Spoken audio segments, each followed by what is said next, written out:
Imaginez-vous dans la même situation. Tout est prêt pour la fête d'anniversaire de votre belle-mère. La famille est rassemblée, riante, chantant, pensant que tout va se passer comme prévu. Mais, à l'instant où vous branchez la clé USB pour diffuser les souvenirs, une vidéo inappropriée se lance par erreur. Vous entendez la voix de votre mari, pleine de panique. Personne ne doit jamais savoir que c'est avec ma belle-mère. Le temps s'arrête, et tous les regards se tournent vers elle. C'est là que j'ai compris. Ce secret qui aurait pu détruire toute la famille allait enfin être dévoilé. Ce jour-là, je n'ai pas seulement découvert un secret, j'ai pris la décision de tout changer. Quand j'ai rencontré Paul, je croyais sincèrement que j'avais trouvé l'amour de ma vie. Il était doux, attentionné, drôle, il avait cette façon de me regarder, comme si j'étais la seule femme au monde. À cette époque, j'étais convaincue que notre histoire serait simple, belle, et surtout, paisible. Mais j'étais loin d'imaginer que derrière cet homme charmant se cachait une vérité bien plus compliquée, sa mère. Je me souviens du jour où il m'a dit pour la première fois « Tu vas adorer ma mère, elle est incroyable ». J'avais souri, pleine d'enthousiasme. J'avais toujours rêvé d'une belle relation avec ma belle-mère, comme deux amis, complices, riant autour d'un café, partageant des recettes ou des conseils. Mais dès notre première rencontre, j'ai senti une tension, quelque chose d'étrange, comme une barrière invisible entre elle et moi. Elle m'a accueilli avec un sourire poli, mais ses yeux racontaient une autre histoire. « Alors, c'est toi dont Paul m'a tant parlé. » Sa voix était douce, mais chaque mot semblait peser, presque tranchant. J'ai voulu me convaincre que c'était juste une première impression, que le temps arrangerait tout. Pourtant, dès le début, quelque chose en moi me disait « Cette femme ne m'acceptera jamais. » Les premiers mois, j'ai tout fait pour gagner son affection. Je l'appelais, je lui rendais visite, je lui apportais des fleurs, des gâteaux faits maison. Je me disais qu'à force de gentillesse, son cœur finirait par s'ouvrir. Mais chaque fois que je faisais un pas vers elle, elle en faisait deux en arrière. Elle me regardait comme si j'étais une intruse venue voler ce qu'elle avait de plus cher, son fils. Je me souviens d'un dimanche après-midi. Paul m'avait invité à déjeuner chez elle pour la première fois. Je voulais faire bonne impression. J'avais mis ma plus belle robe, préparé un dessert que je savais délicieux, et j'étais prête à passer un bon moment. Mais à peine entrée dans sa maison, j'ai ressenti ce froid. Pas celui de l'hiver, celui du jugement. Les photos de Paul enfant tapissaient les murs, comme un musée dédié à sa gloire. Et au centre de ce petit univers, il y avait elle, fière, droite, contrôlant chaque détail de la conversation, de la table, de l'ambiance. Pendant le repas, elle m'a observé comme un professeur surveillant une élève. Chaque bouchée, chaque mot, chaque sourire semblait être évalué. « Alors, tu fais quoi dans la vie ?»« Je travaille dans la communication. »« Ah, intéressant. Pas un métier très stable. Ça, non ?» Elle avait dit ça avec ce petit rire sec, ce ton faussement innocent qui cache une pique bien placée. Paul, gêné, avait tenté de changer de sujet, mais moi, je sentais déjà une brûlure dans ma poitrine. Je ne voulais pas me fâcher. Je me répétais que c'était normal, qu'une belle-mère devait être protectrice, peut-être même un peu méfiante. Après tout, j'étais la nouvelle femme dans la vie de son fils. Mais avec le temps, j'ai compris que ce n'était pas seulement de la méfiance. C'était une guerre silencieuse qu'elle menait, une lutte pour garder sa place au centre du monde de Paul. À chaque visite, elle trouvait une nouvelle façon de me rabaisser, mais toujours avec le sourire. « Oh, ma chérie, tu fais les choses à ta manière? Paul préfère quand c'est moi qui prépare les repas, tu sais. » Ou encore, « Ne t'inquiète pas, tu apprendras un jour à t'occuper d'une maison. » Et Paul? Il riait. Il croyait que c'était de l'humour, de simples taquineries. Il ne voyait pas que ces mots me blessaient, qu'il me suivait longtemps après que nous soyons rentrés à la maison. Petit à petit, je me suis mise à douter de moi. Je me demandais si j'étais assez bien, si je méritais vraiment d'être là. Je me levais chaque matin avec cette boule dans la gorge, cette peur d'être jugée. Et chaque fois que le téléphone sonnait et que je voyais son nom s'afficher, mon cœur se serrait. Pourtant, je continuais d'essayer. Par amour pour Paul, je me disais que je devais être patiente, compréhensive. Mais la vérité, c'est qu'elle ne voulait pas une belle fille. Elle voulait une servante émotionnelle, quelqu'un qui accepterait son contrôle sans broncher.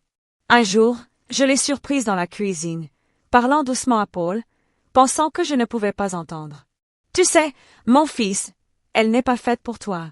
Tu pourrais avoir mieux. » Une femme qui te comprendrait vraiment. Ces mots m'ont transpercé. J'étais là, debout, figée, les larmes aux yeux, écoutant la femme que je tentais d'aimer me rejeter une fois de plus. Et Paul, il ne disait rien. Son silence était pire qu'une trahison. C'est à ce moment-là que j'ai compris. Notre relation n'était pas seulement fragile, elle était bâtie sur un fil prêt à se rompre à tout instant. Il y avait moi, essayant de construire une vie de couple, et elle, tirant les ficelles dans l'ombre. Et pourtant, malgré tout, j'espérais encore. Je voulais croire qu'un jour, elle finirait par m'accepter, par voir combien j'aimais son fils. Mais la vérité, c'est qu'elle n'avait pas l'intention de partager son trône. Elle voulait rester la reine, la première femme dans sa vie. Ce soir-là, en rentrant chez nous, j'ai regardé Paul et j'ai dit calmement. « Ta mère ne m'aime pas. » Il m'a pris dans ses bras, m'a embrassé sur le front et a murmuré. « Ne t'inquiète pas, avec le temps, tout s'arrangera. » Mais j'ai vu dans ses yeux qu'il n'y croyait pas vraiment. Et moi, pour la première fois, j'ai senti que quelque chose s'était brisé. Ce n'était pas seulement entre elle et moi, mais dans mon cœur. Ce petit rêve d'une famille unie, d'une belle-mère aimante et d'un mariage tranquille, venait de s'effondrer doucement, sans bruit. À partir de ce jour-là, j'ai commencé à voir ma vie autrement. Je n'étais plus simplement une épouse amoureuse. J'étais une belle fille en guerre contre une femme qui ne voulait pas de moi dans son monde. Et cette guerre silencieuse allait durer des années, jusqu'à ce fameux jour, celui où tout a explosé devant tout le monde. Mais à ce moment-là, je ne le savais pas encore. Tout ce que je savais, c'est que mon histoire d'amour venait de se transformer en un champ de bataille. Notre mariage, rien que d'y penser, j'ai encore ce mélange étrange de joie et de tristesse au fond du cœur. Ce jour-là, j'étais la femme la plus heureuse du monde. Tout semblait parfait. La musique, les fleurs, les invités, le sourire de Paul, tout. Et même ma belle-mère, ce jour-là, semblait radieuse. Elle m'avait félicité, m'avait embrassé sur la joue, et pour un instant, j'ai cru qu'elle m'acceptait enfin. J'y ai vraiment cru. Mais ce que je ne savais pas encore, c'est que derrière son sourire, elle préparait déjà le terrain pour reprendre le contrôle. Et moi, naïve, je croyais que ce mariage allait nous unir, nous rapprocher, effacer les vieilles tensions. J'étais loin de me douter que ce serait le début de ma descente dans une relation empoisonnée. Le lendemain du mariage, tout a changé. Nous venions à peine de rentrer de notre lune de miel, que ma belle-mère s'était déjà installée dans notre quotidien. Elle appelait Paul à toute heure du jour, et parfois même de la nuit. « Paul, tu as bien pris tes vitamines. Paul, tu n'as pas oublié que c'est le jour du marché. » Et quand il ne répondait pas immédiatement, elle m'appelait, moi, avec ce ton faussement doux. « Oh ma chérie, Paul doit être occupé, tu peux lui dire que j'ai besoin de lui. » Elle ne me laissait aucun espace. C'était comme si notre mariage l'avait blessée personnellement, comme si elle avait perdu un territoire qu'elle devait reconquérir. Et Paul, lui, ne voyait rien. Il disait que c'était normal, que sa mère était juste attentionnée. Mais moi, je sentais cette présence constante comme une ombre dans notre maison, une ombre qui s'étendait jour après jour. Le premier grand conflit est arrivé un dimanche. Nous avions prévu un dîner tranquille à la maison, juste nous deux. J'avais passé la journée à cuisiner, j'étais fière, j'avais mis la table avec soin. Mais au moment où nous allions commencer à manger, la sonnette a retenti. Paul a souri et s'est levé, sans même me regarder. Quand j'ai entendu sa voix dire « Maman », j'ai senti mon cœur se serrer. Oui, elle était là, sans prévenir, un plat à la main, un sourire collé au visage. Je me suis dit que vous auriez peut-être envie de compagnie. Et comme toujours, Paul l'a laissé entrer. Ce soir-là, elle s'est assise à notre table, a critiqué discrètement ma sauce, a raconté des anecdotes sur Paul enfant, et a terminé le repas en me disant, devant lui. « Tu vois, ma fille, pour garder un homme heureux, il faut d'abord savoir écouter sa mère. » Tout le monde a ri. Sauf moi. Je me suis sentie humiliée, invisible, comme une invitée dans ma propre maison. Après qu'elle soit partie, j'ai voulu en parler à Paul, mais il a soupiré. « Tu exagères. » Elle voulait juste être gentille. Et c'est là que j'ai compris que je ne pouvais pas compter sur lui pour me défendre. Les jours suivants, tout s'est aggravé. Chaque fois que je proposais une idée, ma belle-mère s'y opposait subtilement. Quand je voulais choisir une couleur pour le salon, elle disait « Oh, mais Paul déteste le bleu. Tu te souviens, mon chéri ?» Quand je parlais d'un projet professionnel, elle murmurait « Tu devrais plutôt te concentrer sur ton foyer, non? C'est ce que les bonnes épouses font. » Et à chaque fois, Paul acquiesçait, sans même se rendre compte que peu à peu, il me laissait disparaître. Je n'étais plus une épouse, j'étais devenue une silhouette dans un décor qu'elle contrôlait entièrement. Tout devait passer par elle. Tout. Je me souviens d'un soir particulièrement difficile. Paul et moi nous étions disputés à cause d'elle. Je lui reprochais de toujours prendre sa défense. Il a crié. C'est ma mère. Tu veux que je la renie? Et moi, en larmes, j'ai répondu. Non, mais je veux juste que tu sois mon mari avant d'être son fils. Ce silence après ma phrase, je ne l'oublierai jamais. Il m'a regardé avec colère, puis il est parti. Devine où il est allé? Chez elle. Cette nuit-là, j'ai pleuré jusqu'à ne plus avoir de voix. Je ne comprenais pas pourquoi cette femme avait autant de pouvoir sur lui.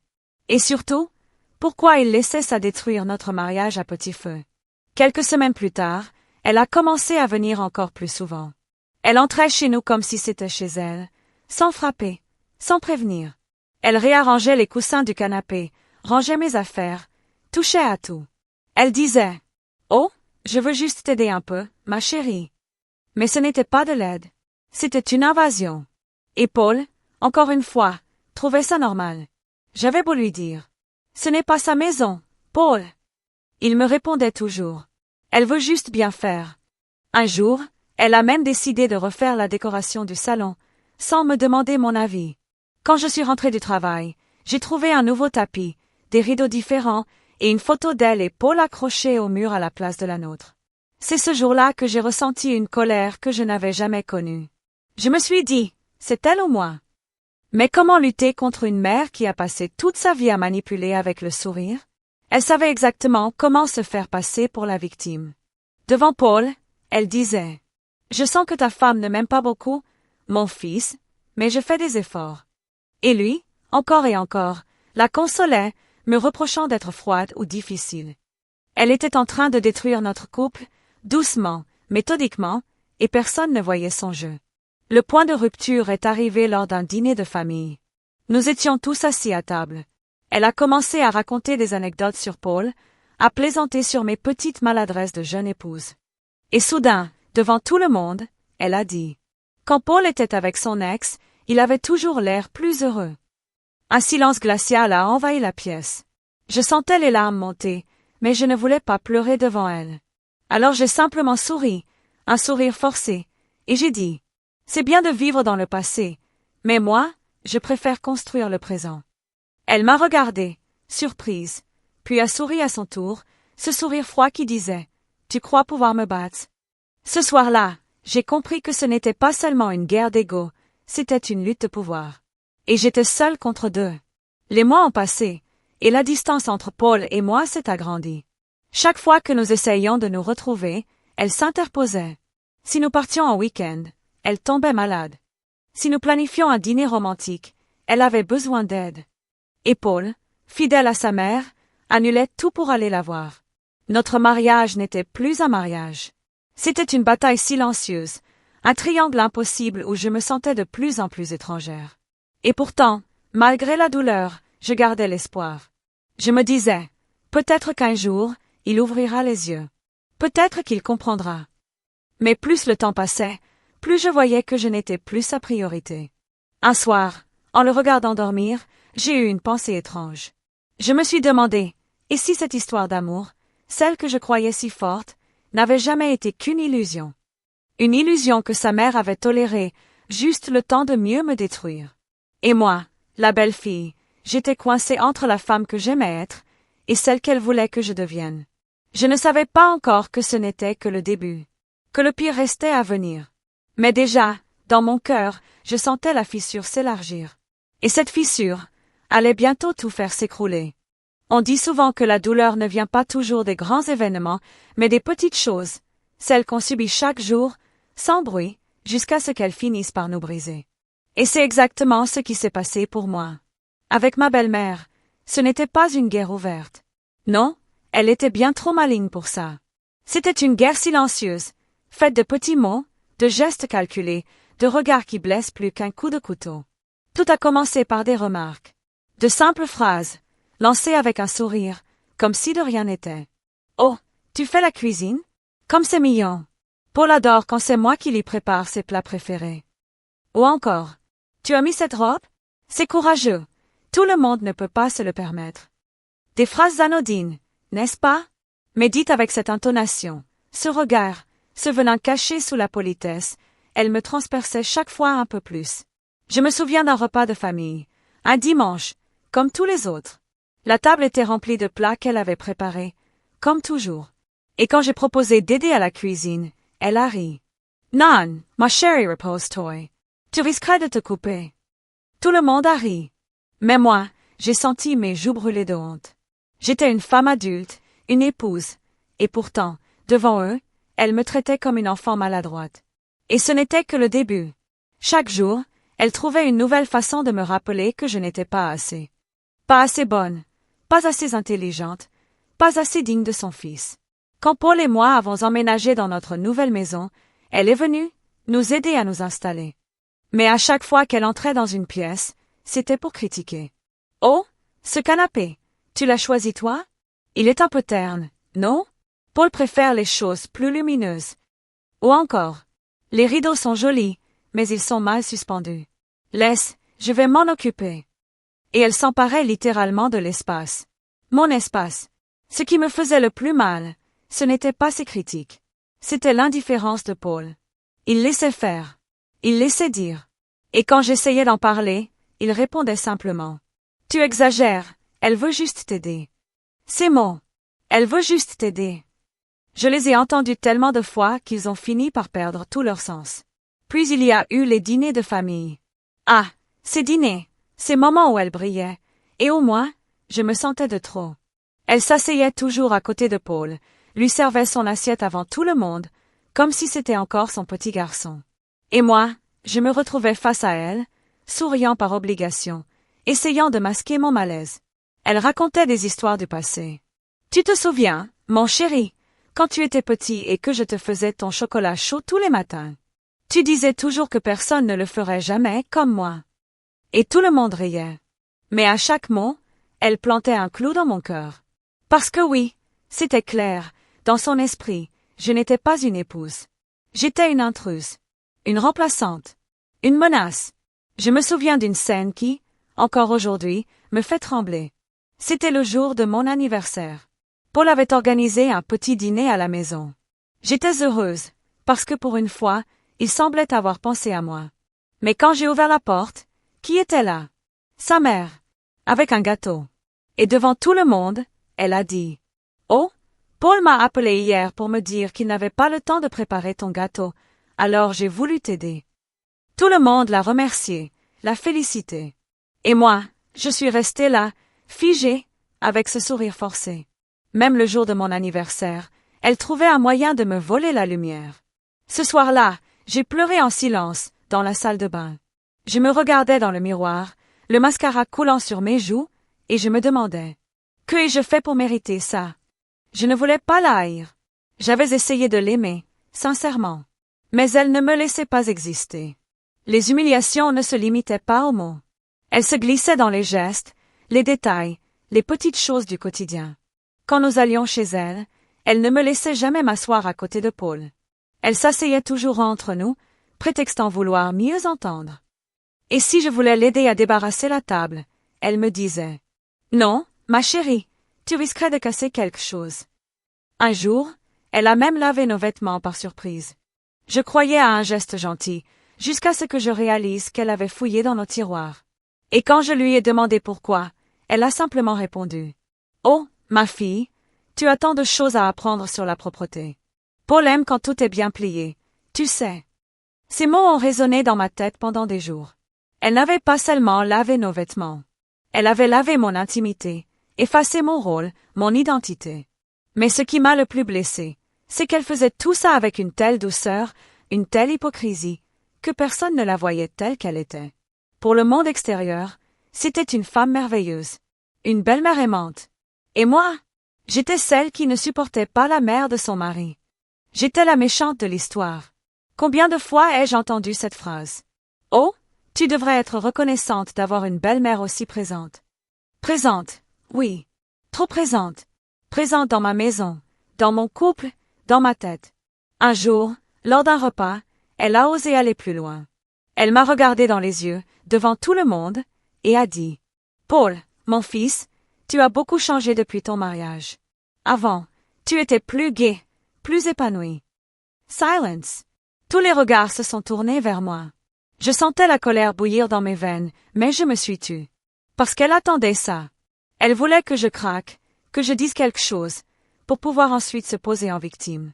Et je n'allais pas lui donner cette satisfaction. Alors j'ai simplement souri, et j'ai dit « Peut-être qu'il a juste grandi, comme tout le monde. » Elle a souri à son tour, un sourire glacial, celui d'une femme qui sait qu'elle a encore gagné. Ces petites humiliations quotidiennes m'ont lentement détruite. Elles m'ont volé ma confiance, ma joie, mon couple. Chaque jour, je me réveillais avec cette peur de la voir, de l'entendre, de croiser son regard. J'étais piégée dans une relation où je devais toujours prouver ma valeur, sans jamais être assez.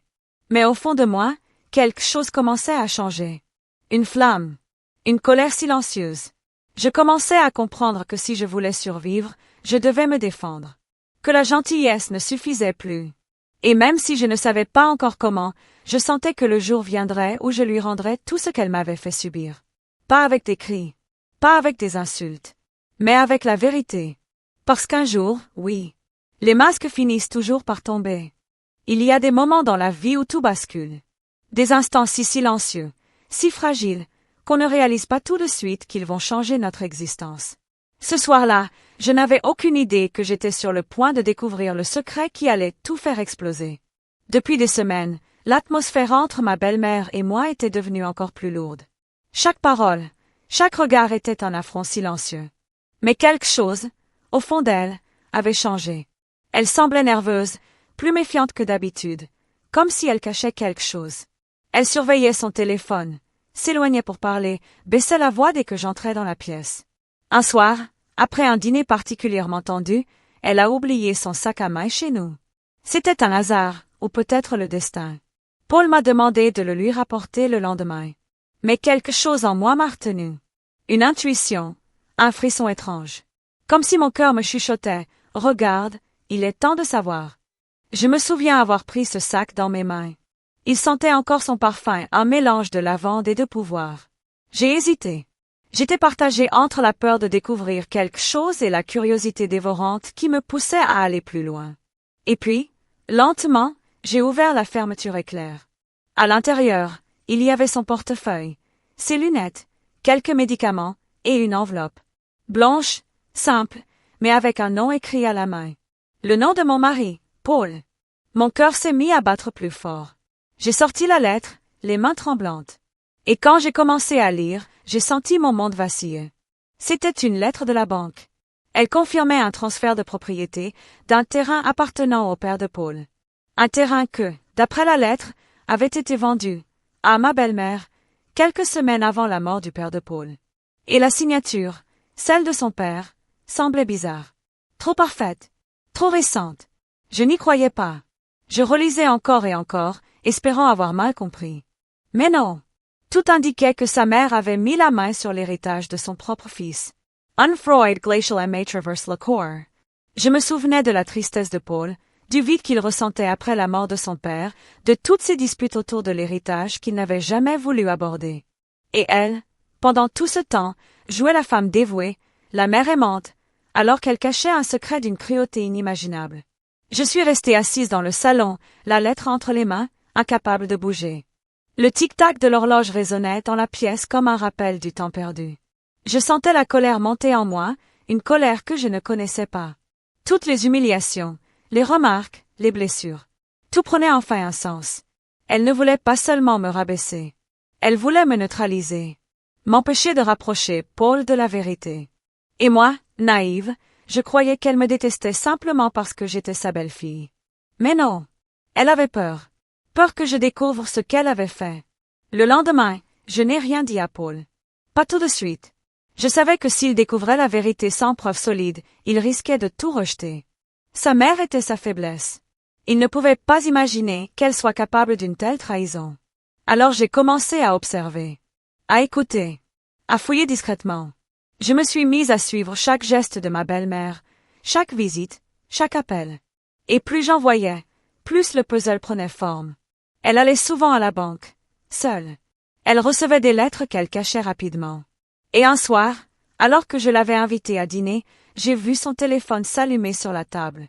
Un message est apparu, venant d'un certain Monsieur Delcourt, notaire. Le message disait « Le dossier de succession est clos. Tout est réglé à votre nom, madame. » Mon cœur a bondi dans ma poitrine. J'avais enfin la confirmation. Mais le plus troublant n'était pas seulement ce qu'elle avait fait. C'était la façon dont elle continuait à vivre comme si de rien n'était. Toujours souriante, toujours prête à m'embrasser sur la joue, à offrir des gâteaux à Paul, à me dire ma fille devant les autres. C'était une comédienne hors pair. Et moi, je jouais sans le savoir dans sa pièce. Je commençais à avoir peur d'elle. Vraiment peur. Parce que je réalisais qu'une personne capable de trahir ainsi son propre fils était capable de tout. Une semaine plus tard, j'ai pris mon courage à deux mains. Je suis retournée dans l'ancienne maison du père de Paul, celle où il avait grandi. La maison était vide depuis sa mort, mais elle restait pleine de souvenirs. Et en fouillant dans les papiers restés sur place, j'ai trouvé un carnet dissimulé dans un tiroir du bureau. Le carnet du père. Des pages et des pages d'écriture tremblées, de confidences. Et sur la dernière page, quelques mots griffonnés à la hâte.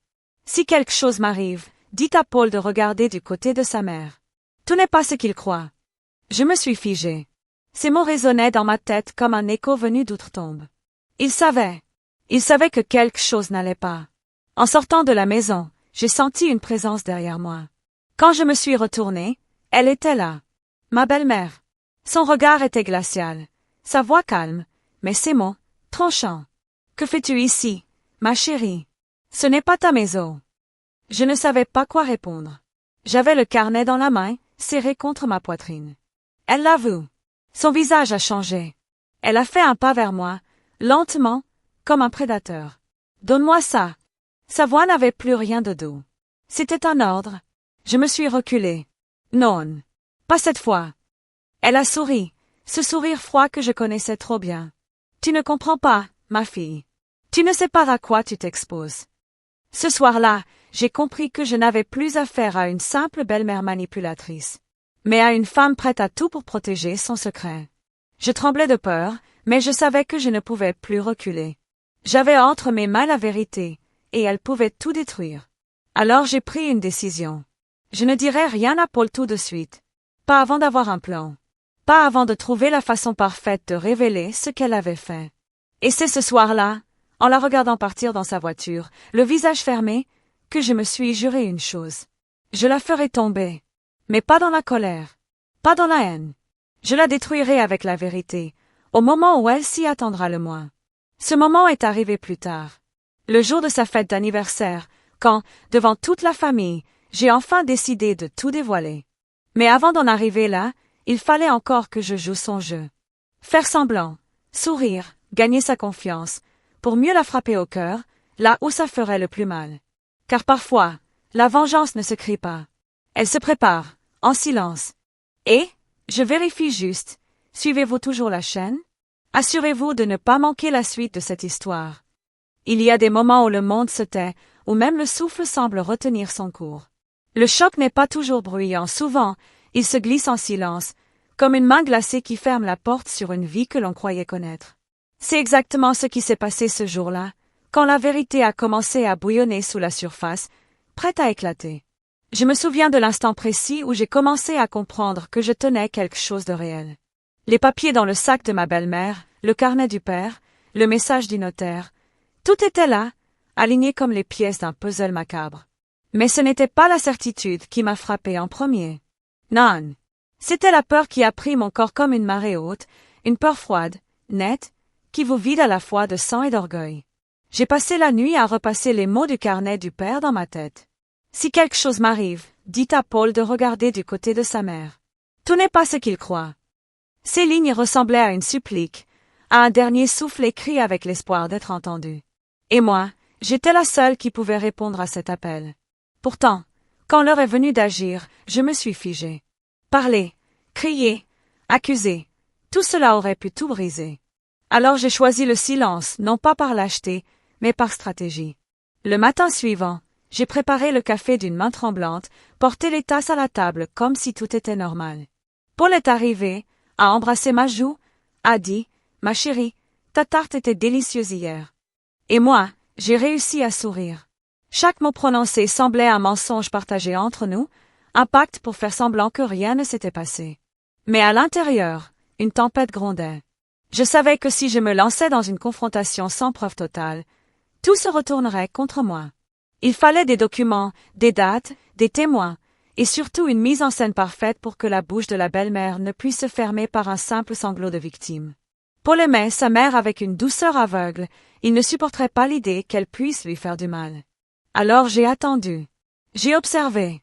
J'ai appris à faire semblant d'être la femme docile, la belle-fille reconnaissante, celle qui accepte l'aide et les conseils d'une mère trop présente. Les jours suivants, j'ai joué mon rôle avec une précision presque militaire. J'ai souri à ses gâteaux, j'ai complimenté sa décoration, j'ai ri à ses anecdotes sur Paul. Mais derrière ce masque, je me transformais. À chaque sourire forcé, je notais un détail, la façon dont elle repliait les serviettes, le nom du notaire qui revenait dans ses messages, la fréquence de ses visites à la banque.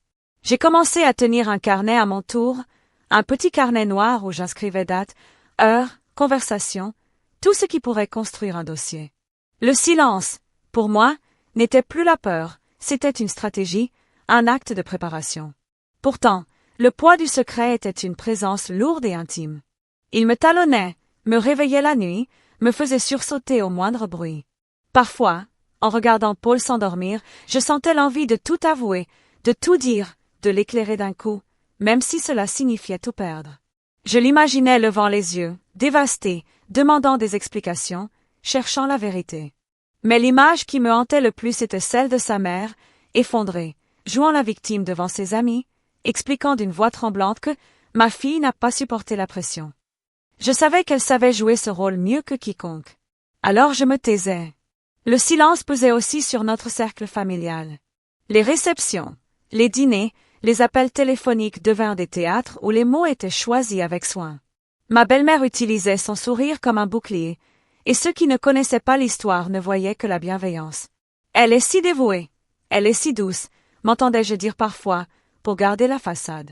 À l'extérieur, je devais rester irréprochable, car je comprenais que la moindre accusation sans preuve me désignerait comme la trouble-faite, la femme jalouse. Ce rôle m'épuisa. Les larmes se firent plus fréquentes, et pourtant je continuais. Je rangeais le carnet, je rangeais mes soupçons, je rangeais ma colère dans des boîtes étiquetées. Preuves, témoins, dates. Je planifiais chaque mot, chaque moment, pour que quand je parlerais, on m'écoute. Car je ne voulais pas détruire pour détruire, je voulais réparer, rendre à Paul ce qui lui appartenait, laver l'honneur volé, et exposer la manipulation. C'était une vengeance, peut-être, mais une vengeance avec une dimension de justice. Entre-temps, la belle-mère ne se privait pas de jouer la comédie. Elle laissait échapper des remarques, petites comme des flèches, que je notais. Une fois, lors d'un déjeuner, elle dit, avec ce ton mielleux qu'elle maîtrisait si bien, « Je veille surtout, je ne veux que le meilleur pour Paul. » Les invités acquiescèrent. Mais moi, je me suis levée, j'ai porté ma main à mon carnet, et j'ai souri, comme si elle ne m'avait pas touché. Ces moments me donnaient une force étrange, la certitude que j'étais sur la bonne voie. Le choc, pourtant, n'abandonnait pas ses griffes. Il se transformait en une douleur sourde, une sensation d'isolement. Les silences se faisaient plus longs entre Paul et moi. Les conversations s'éparpillaient, se déviaient. Il évitait certains sujets, surtout ceux qui touchaient à la succession. Lorsque je tentais d'apporter le sujet, il couvrait d'un rire nerveux, changeait de sujet, ou répondait par des banalités. Sa peur de découvrir la trahison le protégeait autant qu'elle me laissait seule face à la responsabilité de la révélation. Un soir, j'ai surpris une scène qui a amplifié ce silence en véritable abîme. Ma belle-mère s'était assise à notre table, et en l'entendant parler au téléphone, j'ai compris qu'elle préparait quelque chose. Sa voix était basse, contrôlée, et elle disait « Ne t'inquiète pas, il ne saura rien. Tout est déjà prévu. » Ces mots résonnèrent comme une condamnation. J'ai senti la pièce se rétrécir. Ma décision fut immédiate, silencieuse. Je devais agir, mais au moment exact où son masque tomberait devant tous. Le silence fut finalement rompu, mais pas par mes mots. Il l'était par un événement que je n'avais pas entièrement prévu. Un oubli, une clé USB laissée dans un tiroir, un dossier projeté par erreur. Ce sont les petites bévues, les erreurs humaines, qui souvent mettent à nu les plus grandes machinations. Je ne pouvais pas forcer cette issue sans me brûler. J'ai alors choisi l'attente patiente, préparant chaque détail pour que le choc soit total et irréfutable quand il viendrait. Pourtant, dans ces semaines d'attente, j'ai aussi appris quelque chose d'essentiel. Le silence peut être une arme, mais il peut aussi être un piège. Il m'a permis de recueillir des preuves, mais il a aussi érodé ma vie intime. Je perdais des instants précieux avec Paul, des moments de tendresse volés par la stratégie. Il y a une part de moi qui regrette ce silence, non pas parce qu'il m'a échappé, mais parce que j'ai laissé filer des fragments d'amour que je ne récupérerai peut-être jamais. La nuit précédant la révélation, je n'ai presque pas dormi. J'ai relu mes notes, vérifié les documents, contacté à bas bruit une amie de confiance qui pouvait venir comme témoin si nécessaire. J'ai répété ce que je dirais, en faisant attention aux formulations, aux preuves à présenter, à la manière d'empêcher une manipulation. Le silence, qui avait été mon allié, allait céder la place à la parole. Mais cette parole devait être une lame nette, tranchante, qui couperait à travers les mensonges et laisserait la vérité à nu. Le jour J, je me levai avec un calme étrange, le calme de quelqu'un qui sait que la tempête approche et qui a choisi de s'y tenir. J'avais peur, comme toujours, mais cette peur était désormais accompagnée d'une résolution. Le choc viendrait. Le silence aussi. Mais cette fois, le silence ne serait plus mon refuge, il serait la poudre qui précipitera l'explosion. Et après l'explosion, il ne resterait que des cendres sur lesquelles on pourrait reconstruire, ou s'enterrer. Je ne pouvais plus reculer. La nuit où tout a changé, je n'ai presque pas dormi. J'étais allongé dans le noir, les yeux grands ouverts, écoutant la respiration paisible de Paul à côté de moi. Lui dormait comme un enfant, inconscient de la guerre qui se préparait juste sous son toit. Moi, je sentais une rage nouvelle naître en moi. Pas une colère bruyante, non. Une colère froide, précise, maîtrisée, celle qui ne cherche pas à frapper dans le vide, mais à viser juste. Depuis que j'avais découvert la vérité sur ma belle-mère, j'avais vécu dans le silence. J'avais observé, noté, encaissé. Mais cette nuit-là, quelque chose s'est brisé. Je n'étais plus la femme blessée qu'elle pouvait manipuler. Je devenais une femme déterminée à reprendre ce qu'elle avait volé, ma dignité, mon couple, la paix de ma maison. Je me suis levée doucement, sans faire de bruit, et je suis allée dans le salon. La maison était plongée dans l'obscurité, seulement éclairée par la lumière pâle de la lune. J'ai pris mon carnet noir, celui où j'avais noté tous ces mensonges, ces visites à la banque, ces appels mystérieux. Je l'ai ouvert à la dernière page et j'ai écrit. Le temps du silence est fini. Maintenant, vient le temps de la revanche. Le lendemain matin, quand je me suis regardée dans le miroir, je ne me suis presque pas reconnue. Mon visage semblait plus ferme, mes yeux plus décidés. Je n'étais plus une victime. J'étais une stratège. Mais comment se venger d'une femme aussi intelligente, aussi prudente, aussi respectée? C'était la question. Je savais que si je me lançais dans une guerre frontale, je perdrais. Elle maîtrisait les apparences à la perfection. Devant tout le monde, elle était la mère modèle, la belle-mère attentionnée, la veuve courageuse. Moi, dans leur regard, je ne serais que la jeune épouse émotive, un peu instable, qui ne comprend pas les traditions familiales. Non, il me fallait autre chose. Une revanche élégante. Une vengeance qui ne laisserait aucune trace de ma main. Je devais la laisser tomber dans son propre piège. Pendant des jours, j'ai réfléchi, observé, attendu. J'ai étudié ses habitudes.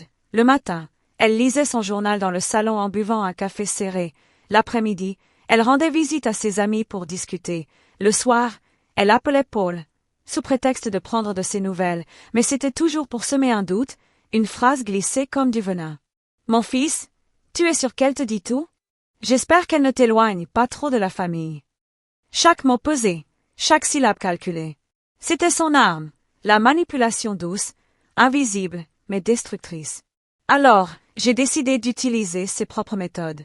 Si elle savait jouer, moi aussi j'allais apprendre. Et je deviendrais meilleure qu'elle. Ma première idée fut simple, inverser les rôles. Elle voulait que je passe pour la femme jalouse.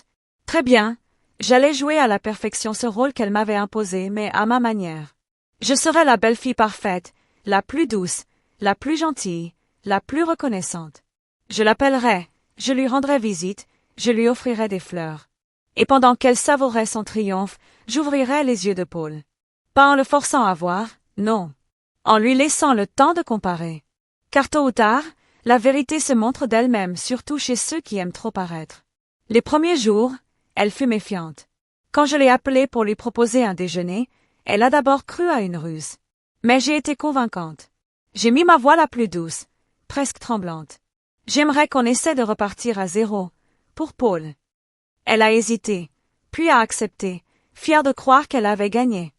Le jour du déjeuner, je l'ai reçue comme une reine.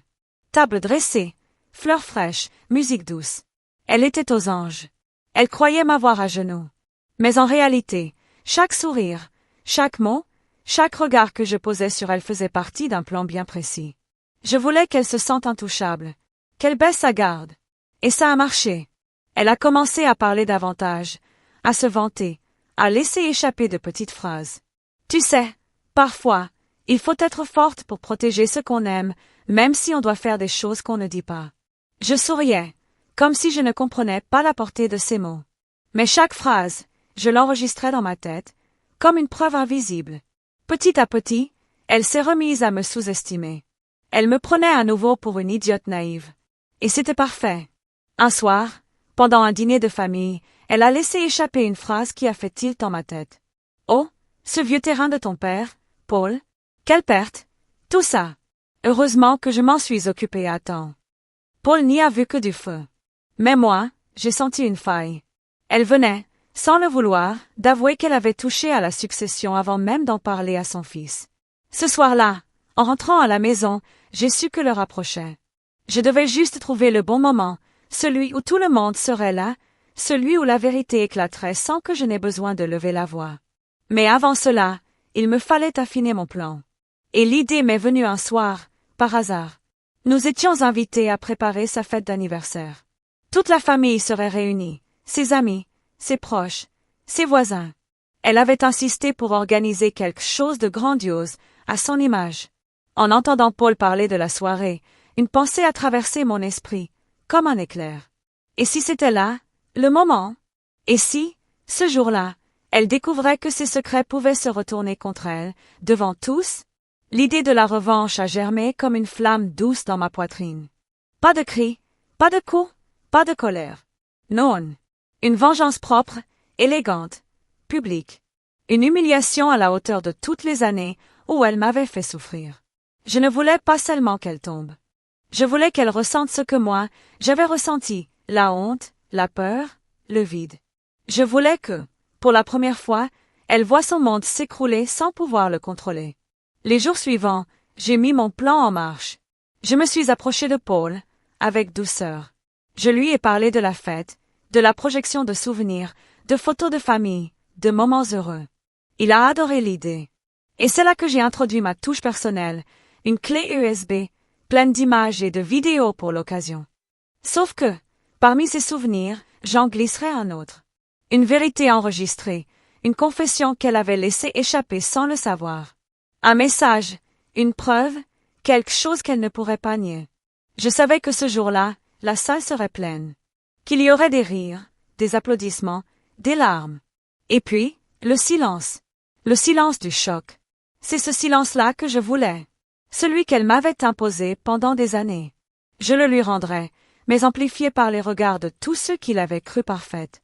Plus le jour approchait, plus j'étais nerveuse. J'avais peur, bien sûr. Mais je ressentais aussi une étrange excitation. La même que ressent un acteur juste avant que le rideau se lève.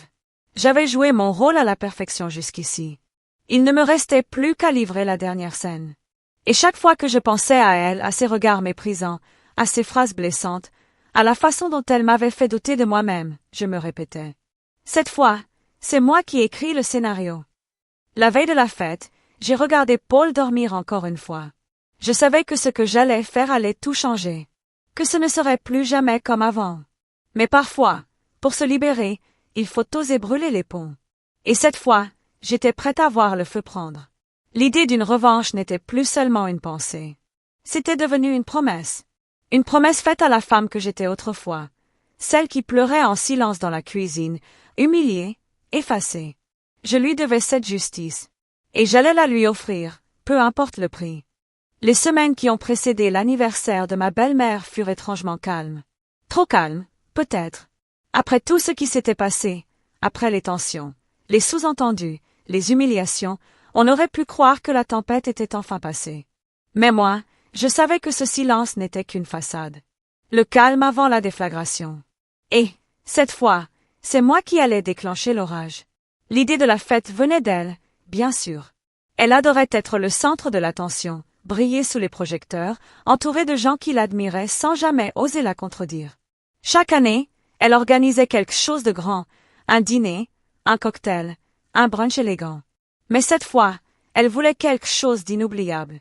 Elle avait dit cette phrase en me regardant droit dans les yeux, avec ce petit sourire plein de suffisance. Si elle savait. Dès les premiers préparatifs, elle s'imposa comme la reine du bal. Elle contrôlait tout, le traiteur, la musique, la décoration, la liste des invités. Rien ne pouvait échapper à son regard. Et pourtant, j'étais là, à chaque étape, silencieuse, attentive, notant tout dans ma tête, préparant mon propre plan dans l'ombre. Chaque détail de la soirée allait devenir un élément de ma revanche. La musique, les photos, les discours, même la lumière des chandeliers, tout servirait à construire la scène parfaite. Une scène dont elle serait la vedette, mais pas comme elle l'imaginait. Le premier défi fut le diaporama. Elle voulait une projection de souvenirs, des photos de famille, des moments heureux, des images d'elle et de Paul, des vacances, des repas de Noël. Rien de triste. Surtout, ma chérie. Je veux qu'on rie, qu'on se souvienne du bon vieux temps, m'avait-elle dit avec cet air faussement affectueux. J'ai acquiescé avec un sourire. Mais dans mon esprit, tout était déjà clair, le diaporama serait le cœur de ma vengeance. Ce serait à travers ces images, ces rires, cette émotion que la vérité éclaterait sans que je n'aie à prononcer un seul mot. Je me suis donc proposé pour m'en occuper. Paul, heureux de me voir réconcilié avec sa mère, n'y vit que du positif. Et ma belle-mère, flattée que je veuille contribuer à sa fête, m'accorda sa confiance. Une erreur fatale. Je passais des jours à trier des photos. Je fouillais dans de vieux albums, des dossiers numériques, des boîtes pleines de souvenirs. Je revis notre mariage, nos vacances en Italie, les repas de famille, mais aussi des moments qui faisaient mal. Des sourires forcés, des regards pleins de mépris caché, des gestes durs qu'on ne voyait qu'en arrière-plan. En regardant ces images, je mesurais l'étendue de ce qu'elle m'avait volé, la paix, la simplicité, la joie d'aimer sans peur. Puis je glissai, parmi ces souvenirs, un autre type d'image. Des copies de documents, des extraits de conversations enregistrées, un message vocal. Des preuves. De ce qu'elle avait fait, de ce qu'elle cachait. Mais je ne voulais pas que ce soit brutal.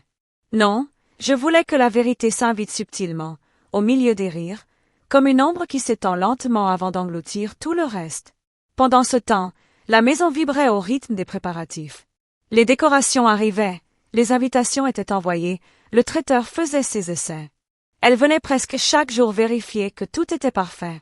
Et, chaque fois, elle trouvait quelque chose à redire. « Tu n'as pas choisi la bonne nappe, chérie. Les fleurs sont trop simples. Pour mes 65 ans, je veux de l'élégance. » Et Paul, il n'a pas oublié d'acheter le champagne, j'espère. Je souriais, encore et encore. Mais, à l'intérieur, chaque mot était une étincelle dans un feu qui grandissait. La veille de la fête, elle passa nous voir, comme à son habitude. Elle inspecta la salle du regard, vérifia chaque détail, puis posa sa main sur mon bras. « Tu vois, ma chérie, je savais qu'avec du temps, tu finirais par comprendre ta place ici. » Cette phrase me resta gravée dans la tête. Ta place ici. Comme si j'étais un meuble qu'on tolère dans un coin du salon. Je me suis contentée de répondre doucement. Oui, vous aviez raison. Tout finit toujours par se mettre en place. Elle ne pouvait pas imaginer à quel point mes mots étaient sincères, mais pas pour les raisons qu'elle croyait. La nuit, alors que tout le monde dormait, j'ai vérifié une dernière fois la clé USB. Je l'ai branchée sur mon ordinateur, j'ai revu le montage. Les images s'enchaînaient doucement, la musique tendre, les visages souriants, les rires. Et puis, à la 10e minute, une coupure subtile. L'écran devenait noir, puis une voix s'élevait. Il ne doit jamais savoir que l'argent de son père est à mon nom. Sa voix, calme, froide, enregistrée un soir où elle croyait être seule au téléphone. Je me souvenais encore du frisson que j'avais ressenti en l'entendant la première fois. Cette phrase était ma clé, ma justice, mon arme. Le symbole parfait de tout ce qu'elle m'avait fait vivre. J'ai fermé l'ordinateur, retiré la clé, et je les rangeai dans mon sac, comme un secret brûlant. Le lendemain, tout serait différent. Le matin de la fête, la maison sentait la vanille et les fleurs fraîches. Le traiteur s'activait, les décorateurs terminaient les dernières touches. Paul, de bonne humeur, passait d'une pièce à l'autre, riant, donnant des instructions, heureux de voir sa mère si contente. Et elle, vêtue d'une robe dorée, rayonnait de satisfaction. Elle croyait que tout lui appartenait, l'amour de son fils, l'admiration de ses amis, la beauté du moment. Elle se tenait au centre de son royaume, sûre d'elle, intouchable. Je l'ai regardée un instant. Et j'ai pensé, c'est ton jour, vraiment. Mais pas pour les raisons que tu crois. L'après-midi, les invités commencèrent à arriver. Les rires remplissaient la maison, les verres tintaient, la musique douce créait une atmosphère joyeuse. Elle passait d'un groupe à l'autre, saluant tout le monde, lançant des compliments, recevant des éloges. Paul, fier, la regardait avec tendresse. Et moi, je jouais mon rôle à la perfection, la belle fille attentionnée, souriante, qui aide, qui sert, qui ne dit rien. Personne ne pouvait imaginer ce qui se préparait. Et c'était exactement ce que je voulais. Au centre de la salle, un grand écran avait été installé, juste devant la table d'honneur. Le projecteur était prêt, les lumières pouvaient s'éteindre d'un clic. Vers la fin du repas, Paul prit la parole pour remercier tout le monde et annoncer une surprise. Une idée, disait-il, que j'avais eue pour célébrer l'amour de sa mère et de la famille. Je sentis mon cœur battre fort. C'était le moment. Tout ce que j'avais préparé depuis des semaines allait se jouer là, en quelques minutes. J'avais peur, oui, mais c'était une peur lucide. Celle qu'on ressent juste avant la vérité. Alors que les invités s'installaient pour regarder les images, ma belle-mère posa sa main sur celle de Paul et murmura, avec fierté. « Regarde, mon fils, comme elle est enfin devenue parfaite. » Je me suis tournée vers elle, j'ai souri, puis j'ai simplement répondu. « Vous n'avez encore rien vu. » Et tandis que les lumières s'éteignaient, un silence solennel s'installa. L'écran s'alluma, et les premières images apparurent. Des souvenirs heureux, des visages souriants, des éclats de rire. Tout semblait normal, paisible, émouvant. Les invités riaient, certains avaient les larmes aux yeux. Et ma belle-mère, radieuse, ne se doutait de rien. Pas encore. Mais moi, je savais. Je savais que dans quelques minutes, ce serait fini. Qu'après cette fête, plus rien ne serait jamais comme avant. Le soleil s'était levé lentement, comme s'il hésitait à illuminer cette journée qui allait tout changer. Ce matin du drame, tout semblait étrangement paisible. L'air était doux, les oiseaux chantaient, la maison baignait dans une lumière dorée. Mais derrière cette tranquillité apparente, il y avait une tension silencieuse, presque palpable. C'était le calme avant l'explosion. Et moi, j'étais à la fois l'observatrice et l'artisane de ce chaos à venir. Je me suis réveillée avant tout le monde. La veille, j'avais à peine dormi. Mon esprit tournait sans arrêt autour du plan, des détails, des mots, des regards. Je revoyais chaque image, chaque son, chaque seconde de ce qui allait se passer le soir. Et malgré la peur qui me nouait le ventre, il y avait une forme de soulagement, comme si une partie de moi attendait ce moment depuis des années. Je suis descendue dans la cuisine, pieds nus, sans faire de bruit. La maison dormait encore. Sur la table, le gâteau d'anniversaire était prêt, recouvert d'un glaçage blanc immaculé, orné du chiffre 65 en or. Je l'ai regardé un instant, fasciné par sa perfection. Il symbolisait tout ce qu'elle aimait, le contrôle, la beauté, les apparences. Et pourtant, sous ce vernis sucré, il y aurait bientôt un goût amer. Celui de la vérité. En préparant le café, mes mains tremblaient légèrement. Je n'arrivais pas à dire si c'était l'adrénaline, la peur ou la colère. Peut-être les trois. Chaque geste me semblait chargé de sens, le bruit de la cuillère dans la tasse, le sifflement de la cafetière, le tic-tac régulier de l'horloge. Tout sonnait comme un compte à rebours. Paul est descendu peu après, encore en pyjama, l'air fatigué mais heureux. Il m'a souri tendrement, ignorant complètement le volcan prêt à éclater sous notre toit. « Tu es déjà debout ?» m'a-t-il demandé. « Oui, j'ai beaucoup à faire avant ce soir. »« Tu stresses un peu ?» J'ai esquissé un sourire. « Un peu. Mais c'est normal. Ce sera une grande journée. » Il m'a embrassé sur le front et s'est servi un café. Son regard était doux, confiant, plein d'amour. Et moi, en le regardant, j'ai ressenti une douleur profonde. Je savais qu'après aujourd'hui, rien ne serait plus pareil entre lui et sa mère. Peut-être même pas entre lui et moi. Mais il fallait le faire. Je ne pouvais plus laisser les mensonges gouverner nos vies. Vers 9 heures, ma belle-mère est arrivée. Déjà vêtue avec élégance, maquillée, parfumée, comme si la journée entière devait lui appartenir. Bonjour, ma chérie. Alors, tout est prêt pour ce soir? Sa voix était légère, mais son regard, lui, cherchait à tout contrôler. J'ai hoché la tête calmement. Oui, tout est sous contrôle. Le traiteur arrive à midi, les fleurs à 13 heures. Parfait. Et la surprise? Demanda-t-elle en souriant. La surprise?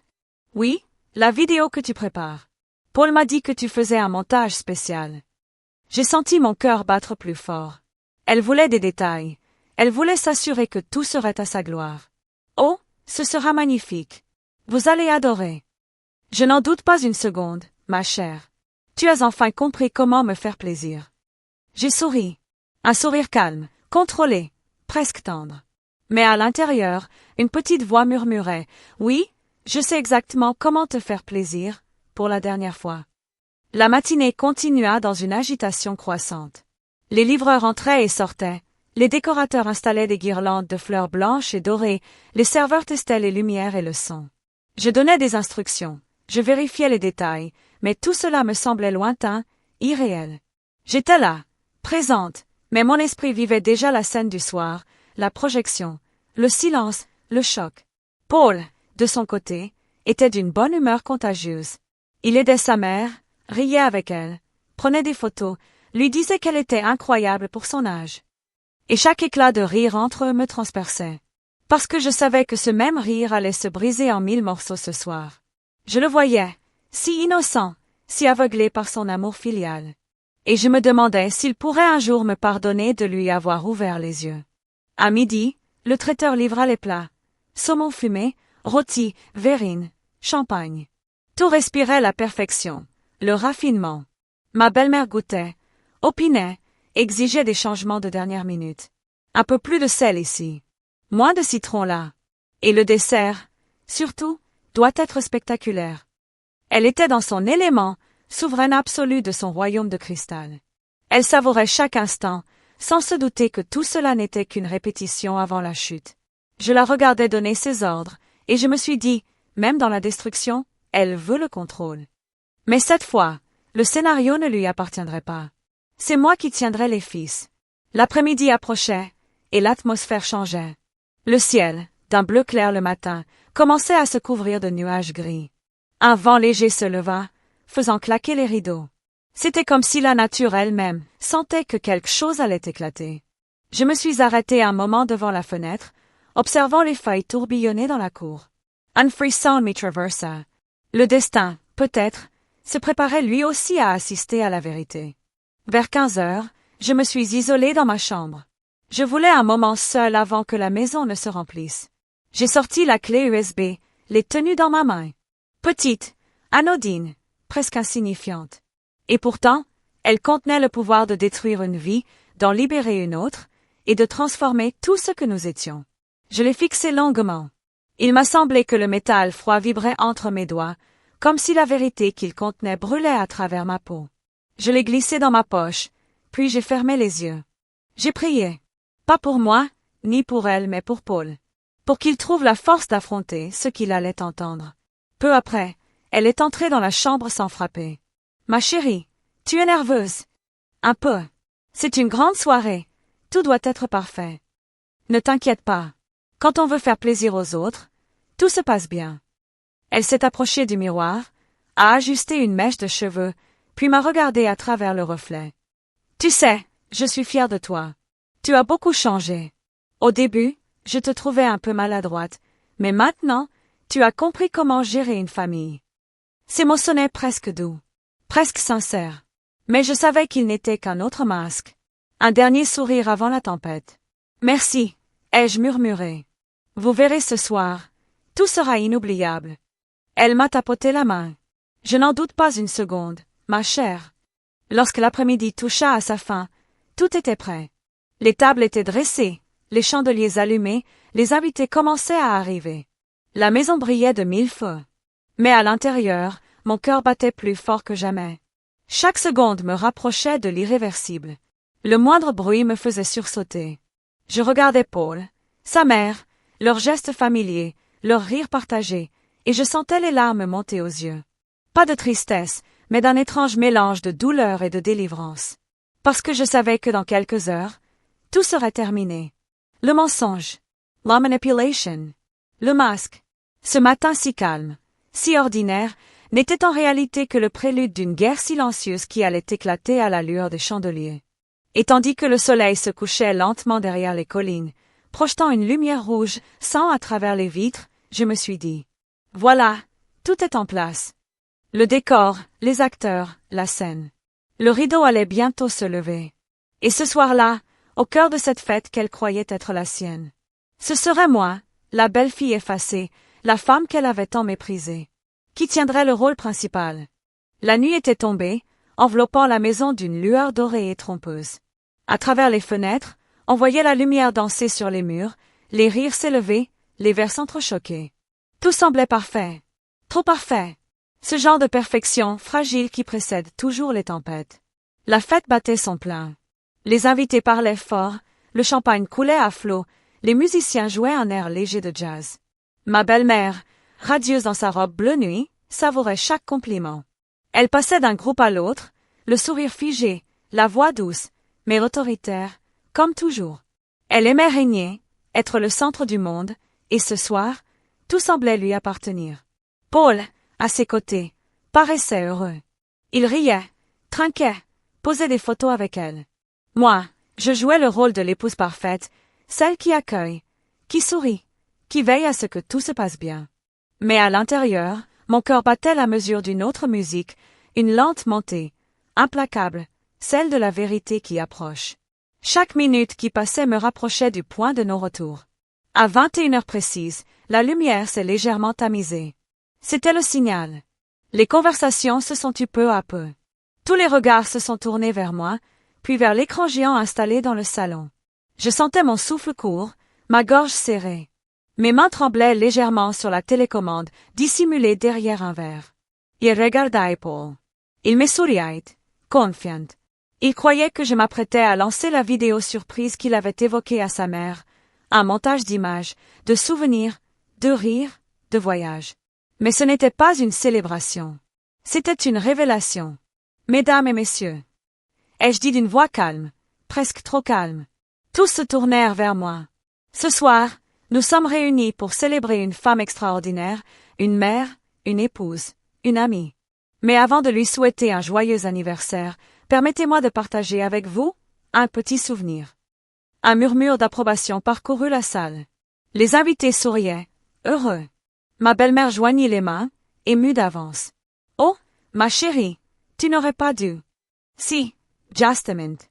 Vous allez voir, c'est un moment que vous n'oublierez jamais. » Je l'ai dit avec un ton doux, presque tendre. Mais mes yeux, eux, brûlaient d'une détermination glaciale. J'ai appuyé sur play. L'écran s'alluma. Les premières images montrèrent exactement ce que tout le monde attendait, des photos d'elle jeune, souriante, avec Paul enfant dans les bras. Des musiques douces accompagnaient le défilé d'images. La salle soupirait d'admiration. Ma belle-mère essuyait une larme discrète, flattée. Mais soudain, la musique changea. Une note grave, presque imperceptible au début, résonna dans la pièce. L'image se figea, puis laissa place à une vidéo différente. Un enregistrement. Une conversation. Sa voix. « Oui, il ne doit jamais savoir que l'argent de son père est à mon nom. Tu m'entends? Jamais. » Un silence brutal as sabatit sur la salle. Le son semblait venir d'un autre monde. Ma belle-mère, figée, blêmit immédiatement. Ses yeux s'écarquillèrent, son sourire s'effaça. Les invités se regardèrent, confus. Paul frossa les sourcils. « Qu'est-ce que c'est que ça? » murmura-t-il. Mais la vidéo continuait. Non, je ne lui dirai rien. Il croit que son père a tout laissé pour lui. Tant mieux. L'important, c'est que tout reste sous mon contrôle.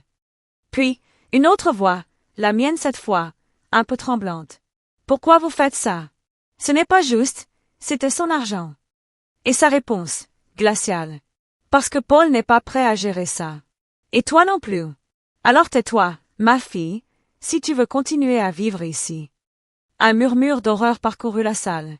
Les têtes se tournaient vers elle. Paul, pâle comme un fantôme, regardait l'écran, puis sa mère. « Maman, dis-moi que ce n'est pas vrai. » Mais elle ne répondit pas. Elle resta immobile, incapable de parler, ses lèvres tremblant légèrement. Ses mains se crispèrent sur le bord de la table. La vidéo se poursuivit. D'autres enregistrements, des extraits de conversations au téléphone, des preuves de transfert bancaire. Tout défila lentement, impitoyablement. Je n'avais rien commenté. Je laissais les images parler d'elles-mêmes. C'était sa voix, ses mots, sa vérité nue. Le masque tombait. Quand la vidéo s'arrêta enfin, un silence de plomb s'abattit sur la pièce. On entendait à peine le souffle du vent à travers les fenêtres. Paul s'avança lentement, les yeux brillants. « Maman, c'est toi? C'est vraiment toi qui as fait ça? » Elle tenta un sourire, une défense. « Mon chéri, tu ne comprends pas. J'ai fait ça pour ton bien, pour te protéger. » Mais sa voix tremblait. Elle sentait que plus personne ne la croyait. Paul secoua la tête, incrédule. « Pour mon bien? Tu m'as menti pendant toutes ces années. Tu as volé l'héritage de papa. » « Non, je n'ai rien volé. Tout ce que j'ai fait, je l'ai fait par amour. » Ces mots ricochaient dans la salle, vide, désespérée. Les invités, gênés, se détournaient. Personne n'osait bouger. Je me tenais près de la table, le regard posé sur elle. Je ne ressentais ni joie, ni triomphe. Juste une étrange paix, comme si un lourd fardeau venait enfin de tomber. Mais à l'intérieur, une douleur sourde grandissait. Parce que je voyais le visage de Paul se décomposer, et je savais que son cœur se brisait en même temps que ses certitudes. Il me regarda. Un regard que je n'oublierai jamais. Mélange de colère, de choc, de tristesse et d'incompréhension. C'était toi, n'est-ce pas? C'est toi qui as enregistré ça. J'ai hoché la tête lentement. Oui, parce que tu avais le droit de savoir. Mais tu aurais pu me le dire autrement. Pas comme ça. Devant tout le monde. Sa voix monta, cassée par les larmes. Tu viens de la détruire. Tu comprends ça? Tu viens de détruire ma mère. Je suis restée silencieuse. Parce qu'il avait raison. Mais il devait voir. Il devait savoir. C'était le seul moyen. Ma belle-mère, elle, s'effondra sur une chaise. Son visage, d'habitude si fier, semblait soudain flétri, vidé de toute force. Elle murmura à peine. « Comment as-tu pu me faire ça ?» Je la regardai droit dans les yeux. Comme vous m'avez appris à le faire. Avec élégance, avec calme et avec vérité. La fête était finie. Les invités partirent en silence, mal à l'aise. La musique s'était tue depuis longtemps. Ne restaient que les éclats d'un monde brisé, des verres renversés, des pétales de fleurs écrasés au sol, et au milieu de tout cela, 3 vies suspendues dans le vide. Paul sortit de la maison sans dire un mot. Sa mère pleurait doucement, incapable de se relever. Et moi, seul dans le salon, je restais immobile devant l'écran noir, le cœur lourd, la gorge serrée. Je venais de faire ce que je devais faire. Mais à quel prix? Ce fut le moment fatidique. Celui où tout bascule. Celui où l'amour, la vérité et la trahison s'entrechoquent dans une seule et même seconde. Et quand le silence revint, profond, presque sacré, je sus qu'il n'y aurait pas de retour en arrière. Si cela vous a choqué, likez. Et dites-moi dans les commentaires, que feriez-vous si vous étiez à sa place? Je lirai et répondrai à tout le monde. Le silence après la tempête est toujours le plus assourdissant. Ce soir-là, la maison résonnait d'un calme étrange, presque irréel.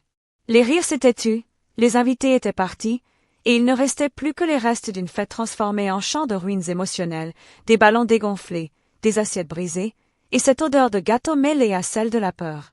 La lumière vacillante des bougies éclairait faiblement le salon. Au milieu de la pièce, ma belle-mère était toujours assise sur la chaise où elle s'était effondrée.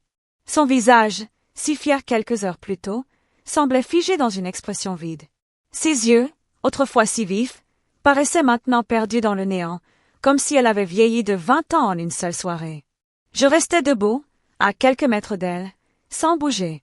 J'observais ce visage que j'avais tant redouté, tant haï, mais aussi, étrangement, tant cherché à comprendre. Et c'est à ce moment précis que nos regards se croisèrent. Ce regard, il était lourd, profond, brûlant et glacé à la fois. Un regard qui n'avait pas besoin de mots. Il portait en lui tout ce qu'elle n'avait pas dit, tout ce qu'elle n'aurait jamais osé dire.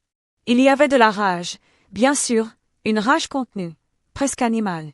Mais il y avait aussi de la peur, une peur nue, celle d'une femme démasquée, d'une reine détrônée. Et sous cette peur, quelque chose d'encore plus troublant, une tristesse immense, comme si, au fond d'elle, elle savait qu'elle venait de tout perdre. Je sentis mes jambes faiblir. Ce regard me transperçait, me vidait. Pendant des années, c'était elle qui avait le pouvoir, c'était moi qui me sentais petite, impuissante, étouffée sous ses critiques et ses manœuvres.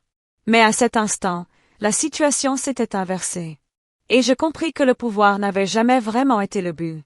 Ce qu'elle voulait, c'était le contrôle de son fils, de sa famille, de son image.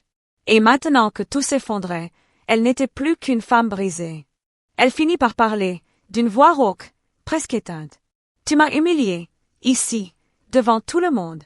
Tu n'avais pas le droit. Je restai immobile, incapable de répondre tout de suite. Ces mots résonnaient dans la pièce vide, comme une plainte. Tu crois que tu as gagné, mais tu as perdu bien plus que tu ne crois. Je la regardai, sans détourner les yeux. Non, je n'ai rien gagné. J'ai juste dit la vérité. Elle éclata d'un rire amer, sans joie. La vérité? Tu crois vraiment qu'il existe une vérité dans cette famille? Son ton monta, plus fort, presque hystérique. Tu ne sais rien, ma fille. Rien. Tu crois que je suis la seule à avoir menti? Que ton mari est un ange? Que son père l'était? Tu crois vraiment que tu es la victime? Ces mots me frappèrent comme des gifles invisibles. Mon cœur battait à tout rompre. Qu'est-ce que vous insinuez?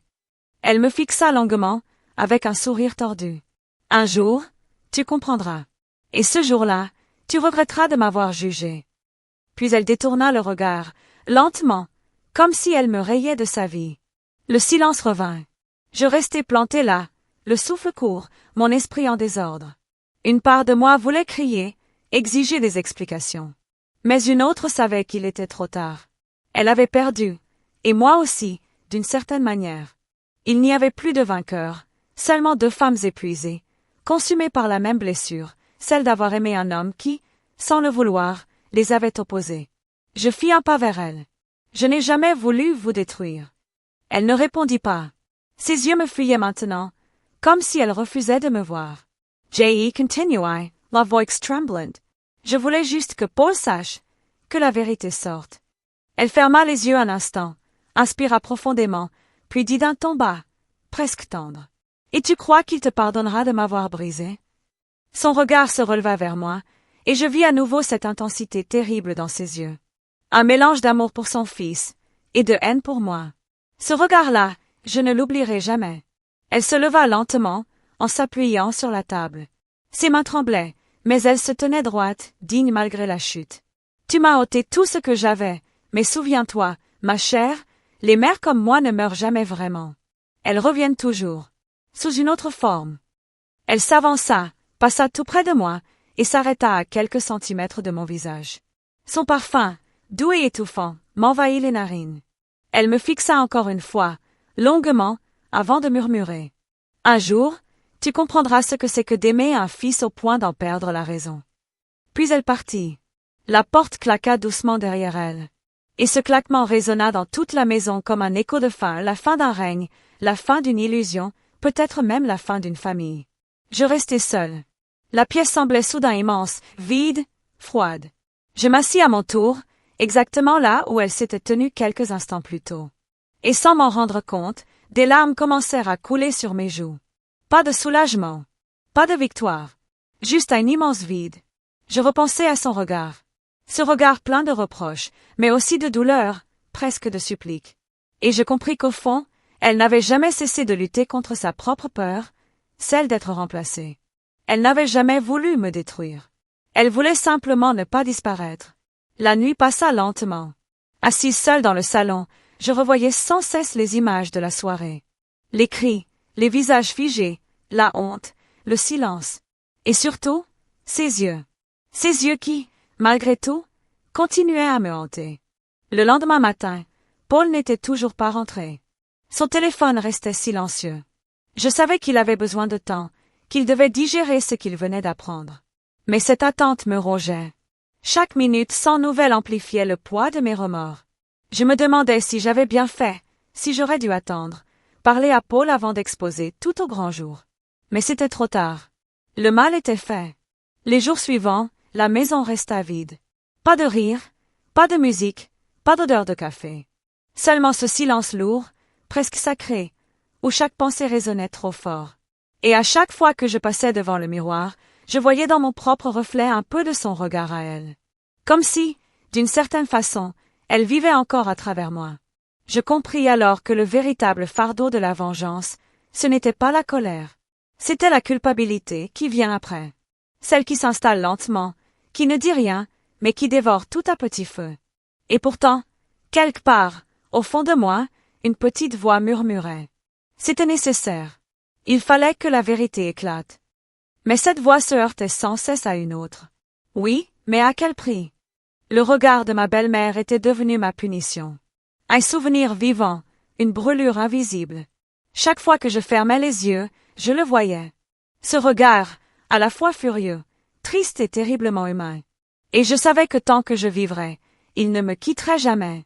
Ainsi se termina le moment du regard, ce face-à-face silencieux entre deux femmes liées par l'amour du même homme, détruites par la même vérité, prisonnières du même passé.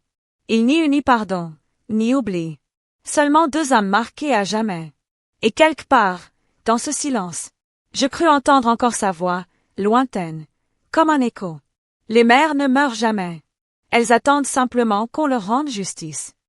Le lendemain du drame, la maison semblait vide, glaciale, comme si la vie elle-même l'avait abandonnée. Les rideaux étaient tirés, la lumière à peine filtrée. Sur la table du salon, le gâteau d'anniversaire, intact, commençait déjà à sécher, symbole d'une fête transformée en cauchemar. Et moi, assise sur le canapé, j'attendais. J'attendais qu'il rentre. Qu'il me parle. Qu'il crie. Même. N'importe quoi. Tant que le silence prenne fin. Mais Paul n'était toujours pas là. Il n'avait pas dormi à la maison.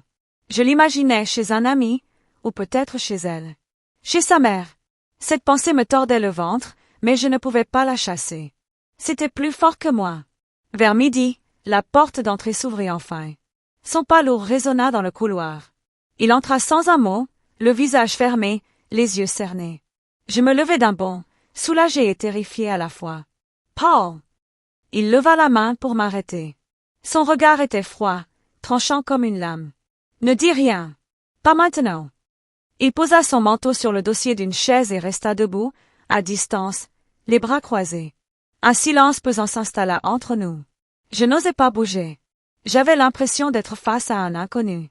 Enfin, il parla. « Tu sais ce que tu as fait ?» Sa voix tremblait, mais pas de colère. « De déception. Tu as détruit ma mère. Devant toute notre famille. Devant tout le monde. » Je pris une grande inspiration. Elle m'a menti pendant des années. Paul. À toi aussi. Elle a tout pris à ton père. Elle t'a volé. Il frappa du poing sur la table. « Je le sais, » cria-t-il, la voix brisée. Je sursautai. Ses yeux se remplirent de larmes. « Oui, je le sais maintenant, mais pas comme ça. Pas de cette façon. » Il fit quelques pas dans la pièce, nerveux, la main sur la tête. « Tu crois que je ne l'aurais pas découverte? Tu crois que j'avais besoin que tout le monde l'entende? Tu crois que je voulais que ma mère devienne la honte de toute la famille? » Il resta effiga. Je voulais que la vérité sorte, Paul. Que tu vois enfin qui elle est vraiment. Il se tourna brusquement vers moi, les yeux rouges. Qui elle est? C'est ma mère, bon sang. Tu comprends ça? Ma mère. Celle qui m'a élevée seule après la mort de mon père, celle qui s'est sacrifiée pour moi. Tu crois qu'un mensonge efface tout ça? J'ai senti ma gorge assez serrée. Je voulais répondre, mais aucun mot ne sortait. Il continua, plus calme cette fois, mais d'une voix lourde, pleine de rancune. Tu n'avais pas le droit de décider à ma place. Tu n'avais pas le droit d'exposer notre famille comme ça. Je m'avançai d'un pas. Paul, tu aurais fermé les yeux comme toujours. Tu n'aurais rien voulu savoir. Tu l'as toujours mise sur un piédestal. Il serra les dents, les poings. Et toi, tu as toujours voulu la remplacer. Cette phrase tomba comme un coup de couteau. J'ai senti MES James Trembler. Remplacer, répétai-je, incrédule. Oui. Depuis le début, tu voulais être la femme parfaite, la belle-fille irréprochable, celle qui ferait mieux qu'elle. Tu voulais qu'on t'aime plus qu'elle. Je restai silencieuse, le cœur brisé. Parce que dans le fond, il n'avait pas totalement tort. Je voulais qu'il me voie, qu'il me choisisse. Et peut-être, sans m'en rendre compte, j'avais transformé cette guerre froide avec sa mère en une lutte d'amour. Il reprit, plus doucement. Tu crois que je ne sais pas ce qu'elle m'a fait? Que je ne vois pas ses manipulations? Il soupira, passa une main sur son visage. Mais c'est ma mère, et je ne peux pas la haïr. Peu importe ce qu'elle a fait, je ne peux pas. Ces mots me transpercèrent. C'était exactement ce que je redoutais. Je compris que peu importe la vérité, elle garderait toujours une place que je ne pourrais jamais atteindre. Je m'approchai encore. Et moi, Paul? Moi, tu peux me haïr? Il leva enfin les yeux vers moi. Son regard n'était plus froid, mais blessé. Non, t'y haïs pas. Mais tu m'as trahi. Ces mots furent pires qu'une gifle. Je sentis mes larmes monter, brûlantes. Trahi? Après tout ce que j'ai supporté à cause d'elle? Après tout ce qu'elle m'a fait subir? Il hocha la tête. Oui. Parce que tu aurais dû venir me parler avant. Parce que ce soir, tu n'as pas seulement exposé ma mère, tu m'as humilié moi aussi. Il y eut un long silence. Le genre de silence où chaque seconde pèse une tonne. Je voulais lui dire que j'avais agi par amour, que je voulais juste le libérer. Mais à cet instant, je compris qu'il n'était pas prêt à entendre ça. Il était encore prisonnier, pas seulement de sa mère, mais aussi de la douleur d'un fils blessé. Il s'assit, enfin, les coudes sur les genoux, la tête dans les mains. « Tu sais où elle est, maintenant ?» me demanda-t-il d'une voix fatiguée. « Non. Elle est partie juste après la fête. » Il hocha la tête lentement. « Elle est chez ma tante. Je l'ai vue ce matin. Elle ne veut plus jamais te revoir. » Il resta imite. Un poids énorme tomba sur ma poitrine. Il ajouta. « Elle m'a dit qu'elle te pardonnait, mais qu'elle ne t'oublierait jamais. » Son regard se perdit dans le vide. « Et moi non plus, je crois. » Je m'approchai, posai doucement ma main sur son épaule. Il ne bougea pas. Je sentais sa respiration lourde, saccadée. Il leva lentement la tête vers moi. Ses yeux étaient remplis de tristesse. « Je t'aime, tu sais, » murmura-t-il. Mon cœur se serra. Moi aussi. Mais parfois, l'amour ne suffit pas. Il se leva, prit sa veste, et marcha vers la porte. Je voulus le retenir, le supplier de rester, mais quelque chose en moi me disait qu'il devait partir. Qu'il avait besoin de se retrouver, de respirer loin de moi, loin d'elle, loin de tout. « Tu vas où ?» demandai-je d'une voix tremblante. « Chez un ami. Quelques jours. » Il se tourna une dernière fois vers moi. « Ne m'appelle pas, d'accord? Laisse-moi juste le temps de comprendre. » Et il partit. Quand la porte se referma, le silence retomba encore une fois. Mais cette fois, c'était un silence froid, douloureux, final. Je restais seule, debout au milieu du salon. Les bougies s'étaient éteintes, le gâteau avait durci, et le parfum de la fête s'était dissipé. Il ne restait plus rien que le vide. Je m'effondrai sur le sol et pleurai. Longtemps. Pas seulement pour lui, mais pour nous trois. Pour tout ce qu'on avait détruit au nom de la vérité. Pour tout ce qu'on ne pourrait jamais réparer. Les jours passèrent lentement. Chaque matin, j'espérais entendre la clé tourner dans la serrure. Mais elle restait muette. Chaque soir, je fixais son côté du lit, vide, froid. Et à chaque fois, je revoyais son regard, ce mélange d'amour, de déception et de douleur. Un regard qui disait « Je t'aime, mais je ne peux plus ». Je compris alors que j'avais libéré une vérité. Mais que dans le même geste, j'avais perdu l'homme que j'aimais. Et c'est ainsi que s'acheva la réaction du mari, dans un silence plus cruel que la colère, dans une distance plus tranchante que les mots. Car parfois, dans les histoires de famille, ce n'est pas la trahison qui détruit. C'est la vérité, lorsqu'elle arrive trop tard. La pluie tombait ce jour-là, fine, constante, presque apaisante. Mais à l'intérieur de moi, c'était une tempête. Depuis que Paul était parti, 3 jours s'étaient écoulés. 3 jours de silence, 3 nuits sans sommeil, 3 éternités d'angoisse. Je tournais en rond dans la maison, incapable de penser à autre chose qu'à ce moment où tout s'était brisé.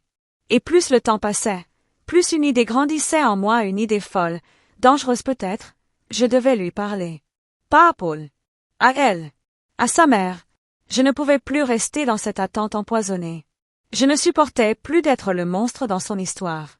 Je devais lui dire ma vérité, les yeux dans les yeux. Pas pour me justifier, mais pour me libérer. Ce matin-là, j'ai pris la voiture. Il faisait gris, Le ciel semblait aussi lourd que mon cœur. Sur la route, je revoyais les images de la soirée, les regards, les murmures, le cri de Paul. Et surtout, ce visage, celui de Madeleine, figé dans un mélange de honte et de haine. Je savais qu'elle m'attendait. Peut-être pas consciemment, mais je sentais qu'une confrontation entre nous était inévitable. J'arrivai devant la maison de la tante de Paul, une vieille bâtisse de pierre entourée de lilas fanés. Les volets étaient entr'ouverts, un signe de présence. Je restai un instant dans la voiture, les mains serrées sur le volant.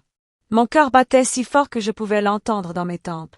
Puis je pris une grande inspiration, sortis et frappai à la porte. C'est elle qui ouvrit. Pas la tante, pas une servante. Elle. Madeleine. Son regard me transperça aussitôt. Pas un mot, pas un geste. Juste ce silence froid, glaçant, qui disait tout. Je voulus parler, mais ma gorge était sèche. Finalement, c'est elle qui rompit le silence. Tu as eu le courage de venir jusqu'ici. Je t'écoute. Sa voix était calme, mais chaque mot vibrait d'une ironie douloureuse. Elle s'effaça légèrement pour me laisser entrer. J'entrai, hésitante, et l'odeur familière de lavande me heurta de plein fouet. C'était la même qu'à la maison, comme si elle me poursuivait jusque dans mes cauchemars. Nous nous installâmes dans le salon. Elle s'assit avec lenteur, droite, fière, les mains croisées sur ses genoux. Moi, je restai debout un instant avant d'oser prendre place en face d'elle. Il y avait entre nous un vide immense, rempli de rancune, de douleur et de souvenirs déformés. « Pourquoi » demanda-t-elle soudain, les yeux plantés dans les miens. Je fronçai les sourcils. « Pourquoi quoi » ? Pourquoi m'avoir humilié ainsi? Tu aurais pu venir me parler. Mais non, tu as préféré le spectacle. Tu voulais que tout le monde me déteste. Je sentis la colère monter, doucement, puis éclater. Non, Madeleine. Ce n'était pas pour te détruire, mais pour ouvrir les yeux de ton fils. Elle eut un petit rire amer. Mon fils n'avait pas besoin de tes leçons. Tu crois vraiment que je lui ai volé quoi que ce soit? Je la fixai, blessée. L'argent de son père. Tu l'as mis à ton nom. Tu lui as menti toute sa vie. Elle haussa les épaules. Ton naïf de mari n'aurait rien su faire de cet héritage. Il aurait tout perdu. Je l'ai protégé, voilà tout. Sa justification me glauca. Protégé? En lui cachant la vérité? En lui faisant croire qu'il n'était pas digne de confiance? Tu ne l'as pas protégé, Madeleine, tu l'as enfermé. Elle se leva brusquement. Ses yeux lançaient des éclairs. Tu crois tout savoir, toi. Tu ne connais rien à la vie, ni à la douleur d'une mère qui a tout perdu. Tu étais encore une enfant quand j'ai dû élever Paul seul. Tu ne sais pas ce que c'est que de devoir choisir entre la vérité et la survie. Je restai sans voix un instant. Ces mots résonnaient, lourds, sincères peut-être. Puis je murmurai. Et moi, Madeleine? Tu crois que c'était facile de vivre sous ton regard? Chaque jour, chaque repas, chaque mot était un test. Rien de ce que je faisais n'était assez bien. Tu m'as jugé, méprisé, écrasé. Elle détourna le regard, émue malgré elle. Tu n'étais pas faite pour lui. Tu es trop impulsive, trop fragile. Paul a besoin d'une femme stable. Je souris amèrement. Non, il a besoin d'une femme libre. Pas d'une extension de toi. Le silence retomba, plus lourd encore. Je sentais mes mains trembler. Elle, immobile, me fixait sans ciller. Il y avait dans ses yeux une lueur que je n'avais jamais vue auparavant, une fatigue immense, presque de la tristesse. Elle soupira. Tu sais, j'ai toujours eu peur qu'il t'aime plus que moi. Je la regardai, stupéfaite. Quoi? Oui. Dès le premier jour. Quand il m'a parlé de toi, j'ai su que je ne serais plus la première femme de sa vie. Et ça, pour une mère, c'est insupportable. Ses yeux s'embuaient. Alors j'ai fait ce que je savais faire, contrôler, manipuler, garder la main. C'était ma manière de ne pas le perdre. Il restai silenciosa. Pour la première fois, je voyais non pas la femme cruelle, mais la mère blessée, désespérée à l'idée de devenir inutile. Je pris une grande inspiration. Tu ne l'as jamais perdu, Madeleine. Il t'aime toujours. Peut-être plus que moi. Mais si tu continues à le retenir, tu le détruiras. Et moi aussi. À cet instant, la porte s'ouvrit brusquement. C'était Paul. Il entra, surpris de nous voir toutes les deux, figées dans ce duel silencieux. « Qu'est-ce que vous faites ici » Sa voix tremblait légèrement. Madeleine se redressa, essuya rapidement une larme. Ta femme est venue terminer ce qu'elle a commencé. Je me réveille. Non. Je suis venu terminer ce que tu n'as jamais voulu entendre. Paul regarda l'une, puis l'autre, perdu, comme un enfant entre deux mondes. Assez. J'en ai assez de vos guerres. Il s'approcha, se plaça entre nous. Vous croyez que ça m'aide? Tout ça? Vous croyez que j'ai besoin de choisir entre ma mère et ma femme? Son cri résonna dans la pièce. Madeleine recula légèrement, émue. Moi, je baissai les yeux. Il poursuivit, la voix cassée.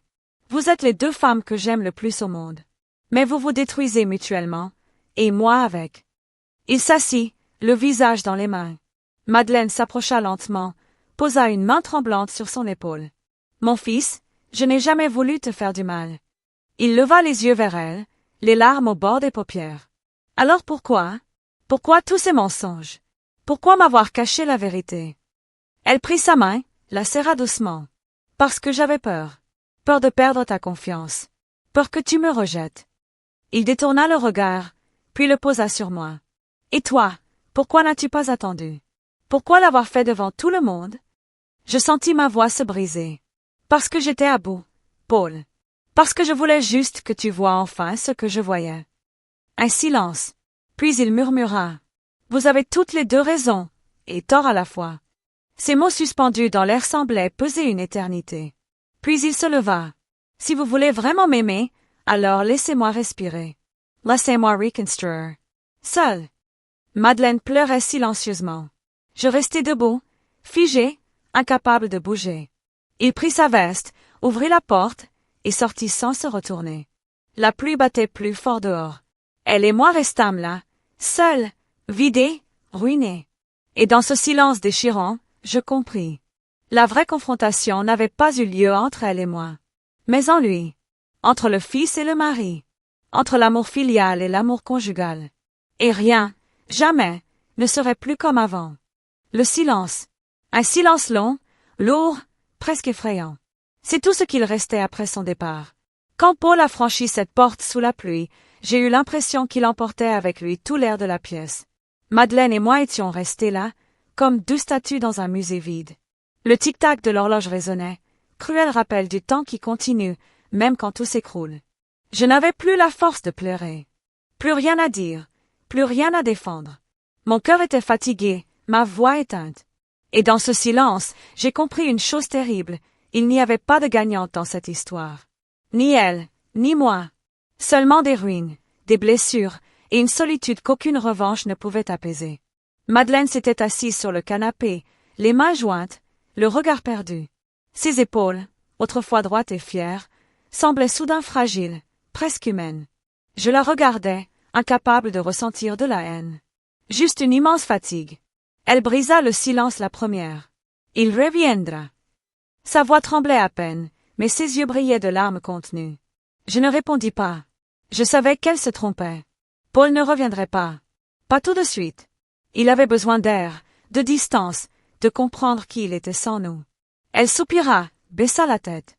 Tu sais, j'ai vécu toute ma vie à travers lui. Je n'ai jamais su exister autrement. Je restai debout, les bras croisés, écoutant sans savoir quoi dire. C'était la première fois qu'elle parlait sans colère, sans mépris. Ces mots n'étaient plus des attaques. C'étaient des confessions. Et étrangement, ça me toucha. Les jours suivants furent étranges. Paul ne donna aucune nouvelle. Je continuais à vivre mécaniquement, me lever, faire du café, regarder le téléphone, attendre un message. Mais rien. Le silence s'épaississait jour après jour. Je m'enfermais dans une routine sans âme, comme si chaque geste était un moyen d'oublier. Et pourtant, à chaque coin de la maison, son absence me frappait. La tasse qu'il utilisait chaque matin, son manteau encore accroché à la porte, l'odeur de son parfum dans la chambre. Tout me parlait de lui. Tout me rappelait ce que j'avais perdu. Madeleine, de son côté, s'était renfermée dans sa propre solitude. Elle ne venait plus chez nous, ne m'appelait pas. Mais un matin, je trouvai une lettre dans ma boîte aux lettres. Pas un message long, juste une phrase. Je suis désolée pour tout. M. Je restai un long moment à fixer ce papier tremblant entre mes doigts. C'était court. Mais pour elle, c'était un monde entier. Je savais combien d'orgueil il lui avait fallu pour écrire ces mots. Et, étrangement, J'y trouvai une forme de paix. Les semaines passèrent. Le printemps arriva timidement, comme si la nature elle-même hésitait à revenir à la vie. Je repris le travail, sans enthousiasme, mais au moins cela me tenait debout. Les collègues évitaient de poser trop de questions. On voyait dans mes yeux que j'étais ailleurs. Et chaque soir, je rentrais dans une maison trop grande, trop vide. Parfois, je repensais à ce que Paul avait dit, « Laissez-moi reconstruire. » Seul. Ces mots me hantaient, parce qu'ils contenaient à la fois une promesse et une condamnation. S'il reconstruisait seul, y aurait-il encore une place pour moi dans sa nouvelle vie? Je ne savais pas. Mais je savais une chose, je devais, moi aussi, me reconstruire. Un matin, sans prévenir, je décidai de partir quelques jours à la campagne. J'avais besoin d'air, de silence, mais un silence choisi cette fois.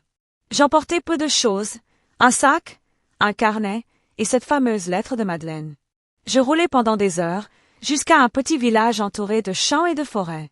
Là-bas, tout semblait simple, pur. Les gens se saluaient, les enfants jouaient, les vieux riaient sur les bancs. C'était comme un autre monde. Je passais mes journées à marcher.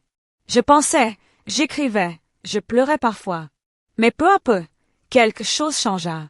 La douleur devint moins tranchante, moins brûlante. Je commençai à comprendre que ce drame, aussi cruel soit-il, m'avait forcé à ouvrir les yeux. Toute ma vie, j'avais cherché à plaire, à être la belle-fille parfaite, la femme idéale, l'épouse sans défaut. Mais j'avais oublié l'essentiel, moi. Qui j'étais. Ce que je voulais vraiment. Un soir, assise au bord d'un petit lac, j'ouvris enfin le carnet que j'avais emporté. Je me mis à écrire, sans réfléchir. Tout sortait, la colère, la peur, la tristesse, mais aussi la tendresse, les bons souvenirs. Je parlais de Paul, de Madeleine, de moi, de tout ce que cette histoire m'avait volé et de tout ce qu'elle m'avait appris. Quand je posai enfin le stylo, je sentis quelque chose de différent. Comme si un poids venait de tomber de mes épaules. Je n'étais plus seulement la victime. J'étais devenu témoin de ma propre renaissance. Quelques jours plus tard, je reçus un message. Un simple numéro inconnu. Je l'ouvris, tremblante. C'était Paul. Je suis de retour. Si tu veux parler, je suis à la maison. Mon cœur battait lentement. Je restai un long moment à fixer l'écran, sans savoir quoi faire. Puis je pris une profonde inspiration, rangeai mes affaires et pris la route du retour. Chaque kilomètre me rapprochait d'un passé douloureux, mais aussi d'un avenir incertain. Quand j'arrivai devant la maison, la lumière du salon était allumée. Je garai la voiture, hésitai un instant, puis toquai doucement à la porte. C'est lui qui ouvrit. Son visage avait changé, plus calme, plus grave, mais ses yeux, eux, étaient les mêmes. Ceux de l'homme que j'avais aimé. Il me regarda longuement avant de parler. Entrez. Sa voix était douce, presque timide. Je fis un pas à l'intérieur. Tout était à sa place, comme si rien n'avait bougé. Et pourtant, tout était différent. Nous restâmes debout, face à face, sans un mot. Puis il murmura. J'ai eu besoin de comprendre. De me détacher de vous deux, pour respirer. Je hochai la tête. Et maintenant? Elle esquissa un sourire triste. Maintenant, je sais que je ne veux plus de mensonges. Ni d'elle, ni de toi, ni de moi. Si on veut continuer, il faut repartir à zéro. Je sentis les larmes me monter aux yeux. Je m'approchai lentement, posai ma main sur la sienne. Alors recommençons. Il ferma les yeux, et dans un souffle, il murmura. D'accord. Mais cette fois, sans tempête. Les mois qui suivirent furent faits de silence, de discussions, de doutes, mais aussi de gestes tendres et de nouvelles promesses. Madeleine ne revint pas immédiatement dans nos vies.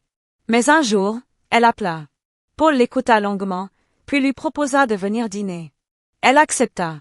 Et ce soir-là, quand je la vis franchir le seuil de notre porte, j'eus peur. Mais à ma grande surprise, elle me sourit. Un vrai sourire, pas un masque. Merci de m'avoir laissé une place, dit-elle simplement. Et Edpondisdausment. On a tous perdu dans cette histoire. Alors autant ne pas continuer la guerre. Nous nous sommes assis à table. Et pour la première fois depuis longtemps, il n'y avait ni cris, ni reproches, ni rancune. Juste une famille brisée qui tentait, maladroitement, de se reconstruire. Ce soir-là, en regardant Paul rire doucement avec sa mère, je compris enfin. La vengeance m'avait donné un instant de pouvoir. Mais le pardon, lui, venait de me rendre la paix. Et dans ce calme retrouvé, je réalisai que la vraie victoire, après la tempête, n'était pas de voir les autres s'effondrer, mais d'avoir trouvé la force de se relever soi-même. Le soleil se levait lentement sur la petite ville, peignant le ciel de teintes orangées et dorées. C'était un matin comme les autres, et pourtant, tout semblait différent. L'air paraissait plus léger, la maison plus calme, presque apaisée. Cela faisait des mois que Paul était revenu, et petit à petit, nous apprenions à vivre autrement, à vivre vraiment. Ce n'était pas facile. Les blessures étaient encore là, cachées sous la surface. Parfois, un simple mot, un silence trop long, réveillait les souvenirs du chaos passé. Mais cette fois, nous ne laissions plus la colère tout détruire. On respirait, on parlait, on essayait de comprendre. C'était notre façon à nous de recommencer. Chaque matin, je me levais avant Paul. Je préparais le café, ouvrais les rideaux et observais le jardin. Les fleurs que j'avais plantées pendant son absence commençaient enfin à éclore. Je les regardais comme on regarde une promesse tenue, la preuve que quelque chose de beau peut renaître, même après un hiver glacial. Paul descendait souvent quelques minutes plus tard, encore à moitié endormi. Il passait ses bras autour de ma taille, déposait un baiser dans mon cou et murmurait. « On dirait que le printemps t'aime bien, toi. » Je riais doucement, sans répondre. Parce qu'au fond, ce n'était pas le printemps qui m'aimait. C'était la vie qui me redonnait enfin une chance. Madeleine, elle aussi, avait changé. Depuis ce dîner où tout avait semblé recommencer, elle avait fait des efforts sincères.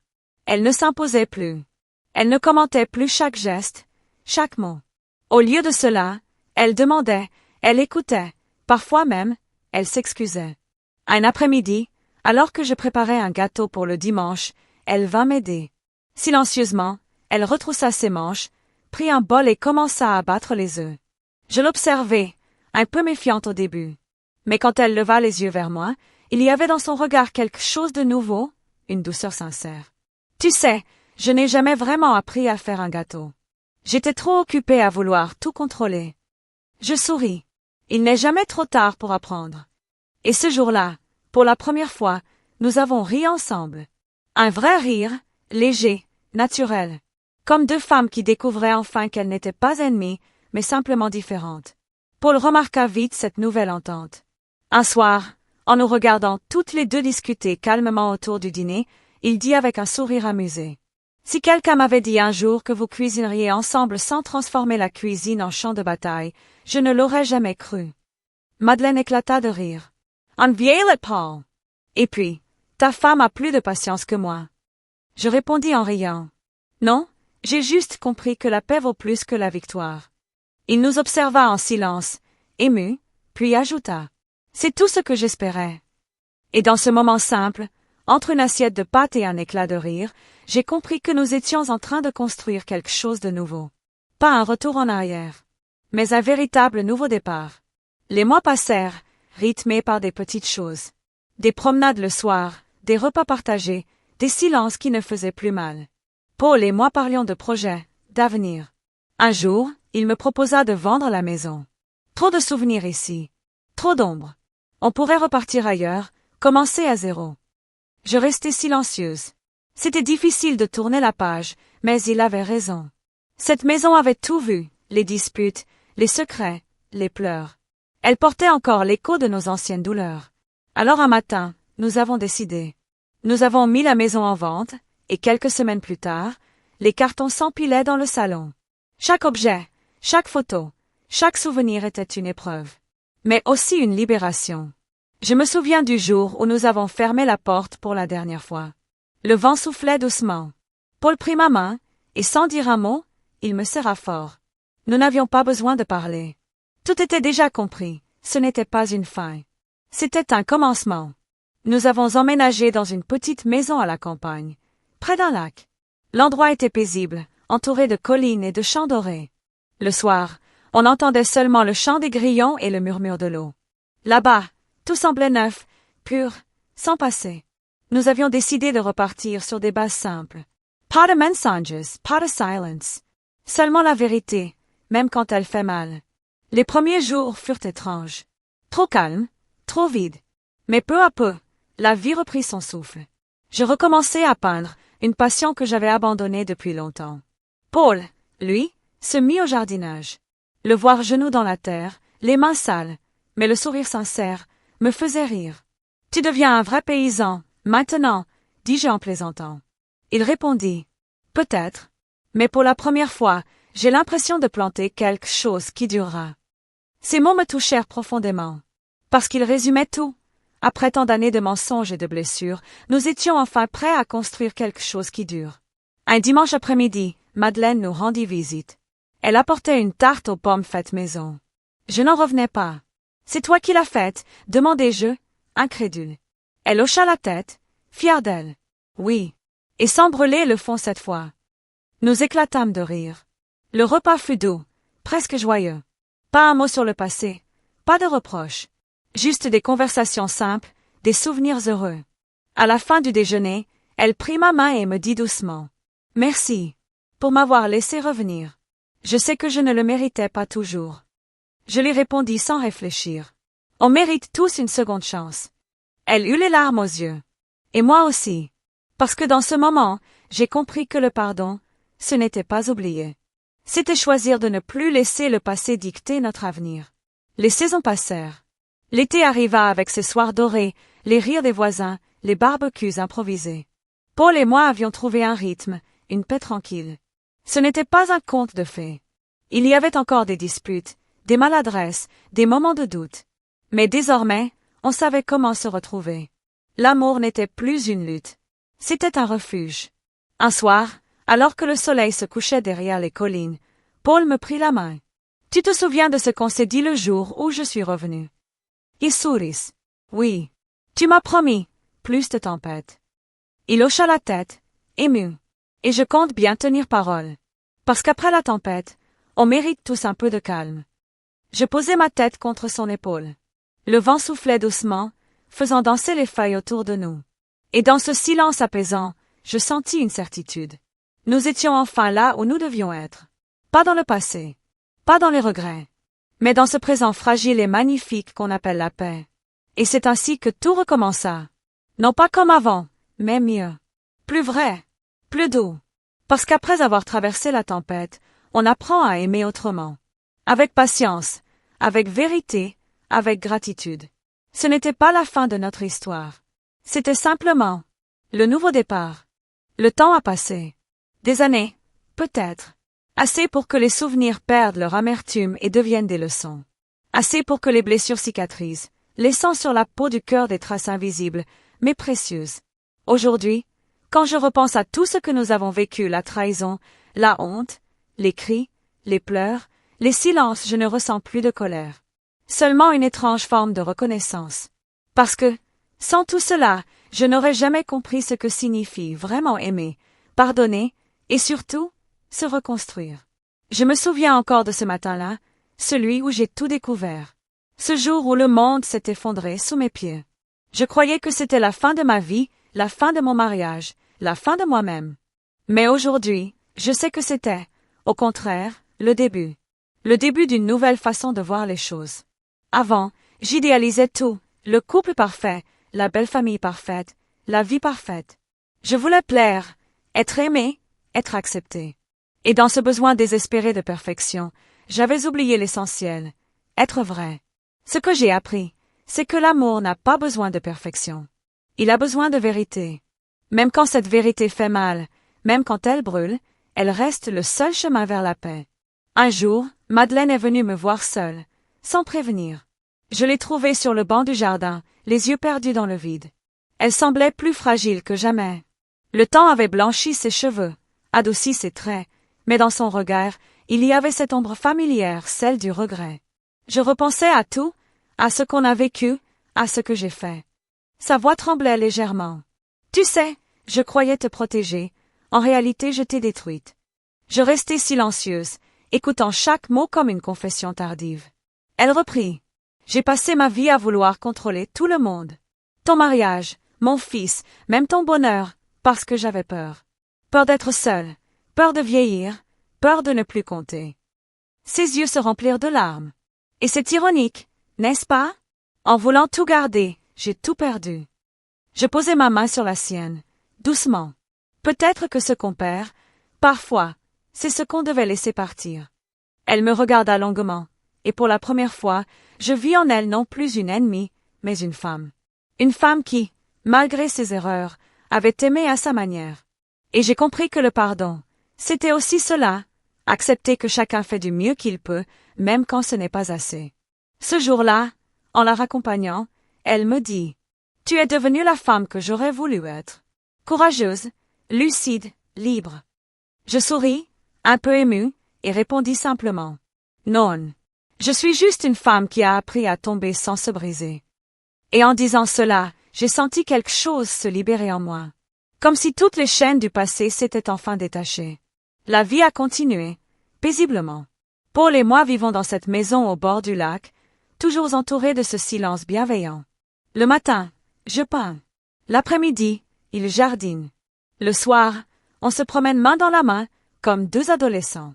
Parfois, on parle du passé. Mais jamais avec rancune. Juste avec ce sourire mélancolique de ceux qui ont survécu à l'orage. Paul me dit souvent, « Si on n'avait pas traversé tout ça, crois-tu qu'on serait aussi proche aujourd'hui ?» Et je réponds toujours, « Non, on ne serait pas nous. » Parce qu'au fond, c'est ça, la vérité, la douleur ne détruit pas toujours. Parfois, elle construit autrement. Elle façonne, elle enseigne, elle révèle. Je repense souvent à cette phrase que Madeleine m'a dite un jour, peu avant de partir vivre chez sa sœur. Tu sais, la vie, ce n'est pas ce qu'on attend. C'est ce qu'on apprend à aimer malgré tout. Sur le moment, je n'avais pas compris. Mais aujourd'hui, je crois que c'est la plus belle leçon qu'elle m'ait laissée. Aimer malgré tout. Malgré la peur. Malgré les déceptions. Malgré les cicatrices. Parce que c'est justement là que l'amour devient vrai, quand il choisit de rester, même après avoir tout vu. Les années ont passé, et parfois, quand je croise mon reflet dans le miroir, je vois une femme différente. Moins naïve, moins inquiète, mais plus forte. Je porte encore les traces de ce que j'ai vécu, mais elles ne me font plus honte. Elles racontent mon histoire. Chaque ride, chaque regard, chaque souvenir, c'est la preuve que j'ai vécu, que j'ai aimé, que j'ai appris. Et si je devais tout recommencer, peut-être que je referais les mêmes erreurs. Parce qu'elles m'ont mené ici, à cette paix que je n'aurais jamais connue autrement. Parfois, les voisins me demandent « Vous semblez toujours si calme. Quel est votre secret ?» Yesuris, Amose. Comment expliquer que mon calme vient du chaos? Que ma sérénité est née dans les cris? Alors je réponds simplement « J'ai appris à écouter avant de parler, à pardonner avant de juger, et à partir avant de me perdre. » C'est tout. Mais c'est énorme. C'est la leçon de toute une vie. Un soir d'été, alors que le soleil se couchait sur le lac, je me suis assise seule sur le vieux banc de bois. Le vent soufflait doucement, emportant l'odeur des fleurs et le murmure de l'eau. Je fermai les yeux, et un sourire naquit sur mes lèvres. Je pensais à tout ce chemin parcouru, à toutes les tempêtes traversées. Et j'ai compris que la vie, finalement, n'est pas une suite d'événements heureux ou malheureux. C'est un voyage. Et ce voyage n'a de sens que si l'on apprend à marcher, même quand le sol tremble sous nos pieds. Alors voilà. S'il y a une chose que cette histoire m'a apprise, c'est qu'on ne guérit pas en effaçant le passé. On guérit en le regardant en face, en le comprenant et en le transformant en force. Rien n'arrive par hasard. Chaque blessure, chaque trahison, chaque silence a un rôle. Et quand on finit par comprendre cela, on cesse de se battre contre la vie. On commence à l'aimer, telle qu'elle est. Et c'est ainsi que se termine mon histoire. Pas avec vengeance, pas avec haine, mais avec paix. Parce qu'au bout du compte, la plus grande victoire, ce n'est pas d'avoir dévoilé ma belle-mère. C'est d'avoir découvert qui j'étais vraiment. Et c'est ça, la leçon de toute une vie. Et, une nouvelle vidéo apparaît actuellement sur votre écran, regardez-la avant qu'elle ne disparaisse.